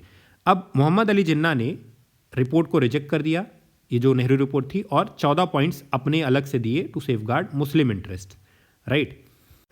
अब इसी टाइम पे क्योंकि बरदौली सत्याग्रह भी हुआ 1928 में, ठीक है, जहाँ पे ब्रिटिशर्स ने इंक्रीज कर दिया था लैंड रेवेन्यू बाई 30%, ठीक है।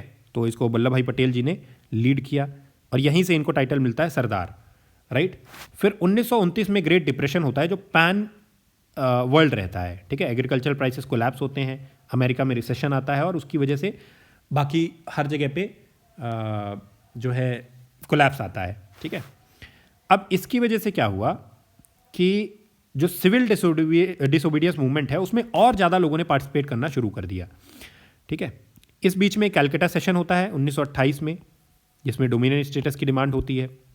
दिल्ली मैनिफेस्टो जारी होता है, राइट, क्लियर। और लाहौर सेशन होता है जिसको कि जवाहरलाल नेहरू लीड करते हैं 1929 में, ठीक है। अब इस लाहौर सेशन में पहली बार पूर्ण स्वराज की डिमांड होती है, ठीक है। Boycott of round table conference and civil disobedience movement को लॉन्च करना, साथ में हम किसी भी तरीके से ब्रिटिशर्स के अगेंस्ट झुकेंगे नहीं और राउंड टेबल कॉन्फ्रेंस को बॉयकॉट करेंगे, ठीक है। जो राउंड टेबल कॉन्फ्रेंसेस थी, पहली राउंड टेबल कॉन्फ्रेंस जो थी 1930 में हुई, बॉयकॉट कर दिया गया।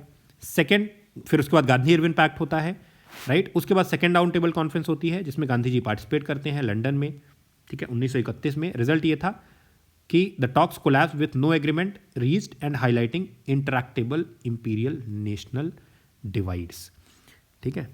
फिर कम्युनल अवार्ड दिए जाते हैं 1932 में, ठीक है। सेपरेट इलेक्टोरेट्स डिफाइन होते हैं ब्रिटिश पीएम रैमसे मैकडोनाल्ड के द्वारा, ठीक है।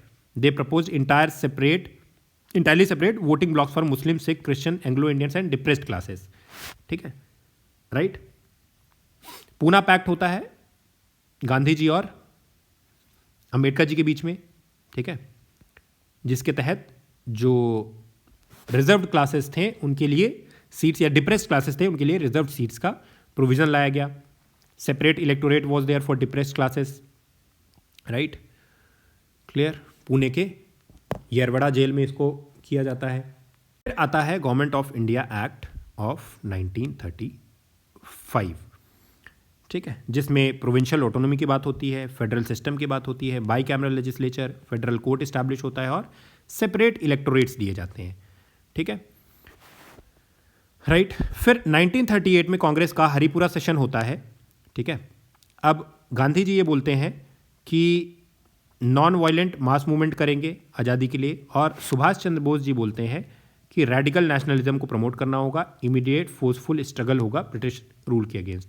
एक्शन, इसका रिजल्टिंग एक्शन क्या हुआ कि Bose resign from Congress presidency, और 39 में Bose form the all India forward bloc with the explicit objective to unite radical nationalist forces outside the Gandhian framework, ठीक है।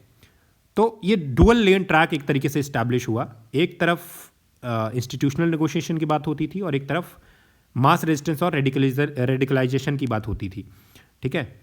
एक तरफ गांधी यूनियन पैक्ट हो रहा था, एक तरफ पूर्ण स्वराज की बात हो रही थी, एक तरफ राउंड टेबल कॉन्फ्रेंसेस में बात हो रही थी, दूसरी तरफ मतलब फॉरवर्ड ब्लॉक को इस्टेब्लिश किया जाता था। तो कुछ इस तरीके से 1927 से लेकर के 1939 तक चीज़ें चली, ठीक है, राइट। अब 1939 के बाद क्या हुआ, इसी टाइम पे वर्ल्ड वॉर 2 शुरू हो जाता है, ठीक है। तो British government unilaterally declares India a participant in global war.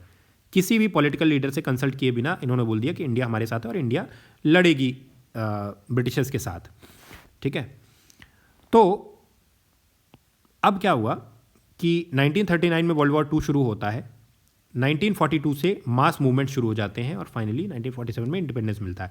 अब इस टाइम पे हुआ क्या, जब आउटब्रेक होता है वर्ल्ड वॉर 2 का, तो British government declares India participant, ठीक है, और इंडियन नेशनल कांग्रेस इसको रिजेक्ट कर देती है, कहेगी कि हम पार्टिसिपेट ब्रिटिशर्स की तरफ से नहीं करेंगे, ठीक है। अब उसके बाद 1940 में ऑगस्ट ऑफर आता है जो कि लॉर्ड लिनलिथगो लेकर के आता है, वो जो कि वाइसरॉय ऑफ इंडिया था। क्या कहता है कि डोमिनियस स्टेटस मिलेगा, अपना खुद का कॉन्स्टिट्यूशन आप बना सकते हो, वाइसरॉय की एग्जीक्यूटिव काउंसिल जो है वो एक्सपैंड होगी, वॉर एडवाइजरी काउंसिल बनेगी, माइनॉरिटी कंसेंट के बिना कोई भी कॉन्स्टिट्यूशन अडॉप्ट नहीं होगा, ठीक है। और इसको बाद में रिजेक्ट कर दिया जाता है, ठीक है, क्योंकि इसमें इंडिपेंडेंस की कोई बात नहीं होती है, ठीक है। और दूसरा आईएनसी इसलिए रिजेक्ट करता है इंडियन नेशनल कांग्रेस अगस्त ऑफर को, क्योंकि उसमें इंडिपेंडेंस की कोई बात नहीं थी, और मुस्लिम लीग इसलिए रिजेक्ट करता है क्योंकि उसमें पाकिस्तान के बनने का कोई भी मेंशन नहीं था, जो कि जिन्ना की एक डिमांड थी, ठीक। अब उसके बाद आता है 1942 में क्रिप्स मिशन प्लान, जो कि स्टैफर्ड क्रिप्स लेकर के आया था, अलेक्जेंडर भी था उसमें, ठीक है। इसमें डोमिनियन स्टेटस दिया जाएगा after world war, constituent assembly बनेगी, ठीक है, डिफेंस और सिक्योरिटी ब्रिटिशर्स के पास रहेगी, right. Then provinces given the explicit right to separate from the Indian Union. INC ने इसलिए रिजेक्ट कर दिया क्योंकि इंडिपेंडेंस को आप पोस्टपोन कर रहे थे, टाइम लगा रहे थे, अब वर्ल्ड वॉर सेकेंड के ख़त्म होने का भी ये कर रहे थे, वेट कर रहे थे, प्रोविंशियल सेपरेशन को आप बढ़ावा दे रहे थे, और मुस्लिम लीग ने अगेन इसलिए रिजेक्ट किया क्योंकि पाकिस्तान की डिमांड इसमें भी मीट नहीं हो रही थी, ठीक है। अब इसी बीच में 1942 में आता है क्विट इंडिया मूवमेंट, ठीक है, राइट, 8 अगस्त 1942, डू और डाई, राइट। बॉम्बे के ग्वालियर टैंक मैदान से शुरुआत होती है इसकी, ठीक है, राइट, और गांधी जी इसको लीड करते हैं, ठीक है। Now British react immediately, Gandhi, Jawaharlal Nehru and Sardar Vallabhbhai Patel were arrested, movement continues leaderless, ठीक है, हर जगह पे स्ट्राइक्स हो रही हैं लेकिन उसका कोई लीडर नहीं है। अब independent local rule is successfully established in Ballia, Satara, Tamluk, कुछ जगहों पे इन्होंने इस्टेब्लिश भी कर लिया लेकिन बहुत ज़्यादा सक्सेसफुल ये भी नहीं रहा।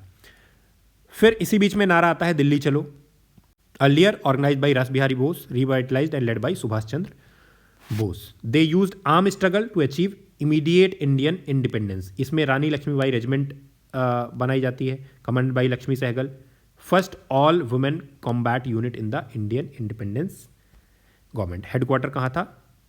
सिंगापुर, ठीक है, ऑर्केस्ट्रेटेड बाई सुभाष चंद्र बोस, ठीक है। इन्होंने बोला give me blood and I will give you freedom, और साथ में दिल्ली चलो।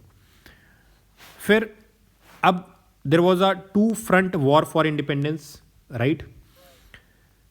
1945 तक British Raj was being dismantle by two distinct parallel forces. एक तो इंटरनल फोर्स था, ठीक है, अलग अलग जगह पे मूवमेंट्स हो रहे थे, quit India movement, strikes, civilian uprisings, और दूसरा armed organise resistance of INA, क्योंकि आईएनए भी ब्रिटिशर्स को परेशान कर रहा था, जो कि मिलिट्री थ्रेट था। तो दोनों तरीके से ब्रिटिशर्स परेशान थे। अब 1944-45 में क्या होता है कि कांग्रेस और मुस्लिम लीग के बीच में डेडलॉक लाइक सिचुएशन हो जाती है। एक था सी राजगोपालाचारी फॉर्मूला, 1940 में आया कि Muslim league supports independence post war plebiscite held in Muslim majority areas and Pakistan किस तरीके से बनेगा उस पर वोटिंग होगी। फेल इसलिए हो गया क्योंकि मोहम्मद अली जिन्ना ने रिजेक्ट कर दिया। फिर वेवल प्लान आया, शिमला कॉन्फ्रेंस हुआ 1945 में। लॉर्ड वेवल ने बोला कि वाइसरॉय एग्जीक्यूटिव काउंसिल को रिकॉन्स्टिट्यूट करेंगे, ठीक है, और वाइसरॉय और कमांडर इन चीफ जो आर्मी का होगा वो इंडियन नहीं होगा, बाकी सब इंडियंस होंगे। ये फेल हो गया, ठीक है, क्योंकि कांग्रेस और मुस्लिम लीग अगेन एक साथ नहीं आ पा रहे थे। फिर 1946 में कॉन्स्टिट्यूशनल ब्लूप्रिंट आता है, ठीक है। इसमें पैथिक लॉरेंस, स्टैफर्ड क्रिप्स और एवी अलेक्जेंडर, ये 3 लोग ब्रिटिश गवर्नमेंट के द्वारा भेजे जाते हैं कैबिनेट मिशन प्लान के तहत, ठीक है। फॉर्मल कॉन्स्टिट्यूएंट असेंबली बनती है, एक पाकिस्तान के लिए, एक इंडिया के लिए, राइट। इंटरिम गवर्नमेंट बनता है इंडिया की, अगर हम बात करते हैं तो एक सिंगल यूनियन ऑफ इंडिया के बनाने की बात होती है। फिर सितंबर 1946 में, उसके बाद सितंबर 1946 में एक ट्रांजिशनल गवर्नमेंट या इंटरिम गवर्नमेंट का फॉर्मेशन होता है, ठीक है। और उसके बाद पार्टीशन को पहले तो उतना सीरियसली नहीं लिया गया था, हालांकि जिन्ना वॉज वेरी मच श्योर। फिर धीरे धीरे जब ये हो गया कि पार्टीशन करना ही पड़ेगा तो माउंटबेटन प्लान लाया जाता है। लॉर्ड माउंटबेटन ने 3 जून 1947 को फाइनली पार्टीशन प्लान को फाइनलाइज किया, ठीक है। डिवाइड किया गया, बाउंड्रीज डिसाइड हुई इंडिया और पाकिस्तान की, ठीक है। और अगस्त 1947 तक पूरी तरीके से पार्टीशन वॉज डन, ठीक है। तो एक तरफ वेस्ट पाकिस्तान और एक तरफ ईस्ट पाकिस्तान बनता है, जो पहले ईस्ट बंगाल हुआ करता था, राइट। और बाकी rest of the union remains with India, ठीक है। यहाँ पे रेडक्लिफ लाइन आ जाती है, ठीक है। Cyril Radcliffe was there who was the cartographer, right. और फाइनली 15 अगस्त 1947 को एक नया नेशन बॉर्न होता है जिसका नाम है इंडिया, ठीक है। और Jawaharlal Nehru becomes the first prime minister of India, lord Mountbatten becomes the first governor general of independent India, और फिर first Indian governor general of independent India it was C Rajagopalachari, ठीक है। तो कुछ इस तरीके से 1939 से लेकर के 1947 तक चीज़ें हुई, right. This was the basics and important things of modern Indian history. आज का लेक्चर यहीं पे ख़त्म होता है। इन दोनों लेक्चर्स को आप अच्छे से रिवाइज कर लेना, जिससे कि आपका पूरा मॉडर्न इंडियन हिस्ट्री का ढंग से रिवीजन हो जाए। इसका जो नोट्स है वो आपको टेलीग्राम चैनल पे हमारे मिल जाएगा। Just go through it, download it and study it.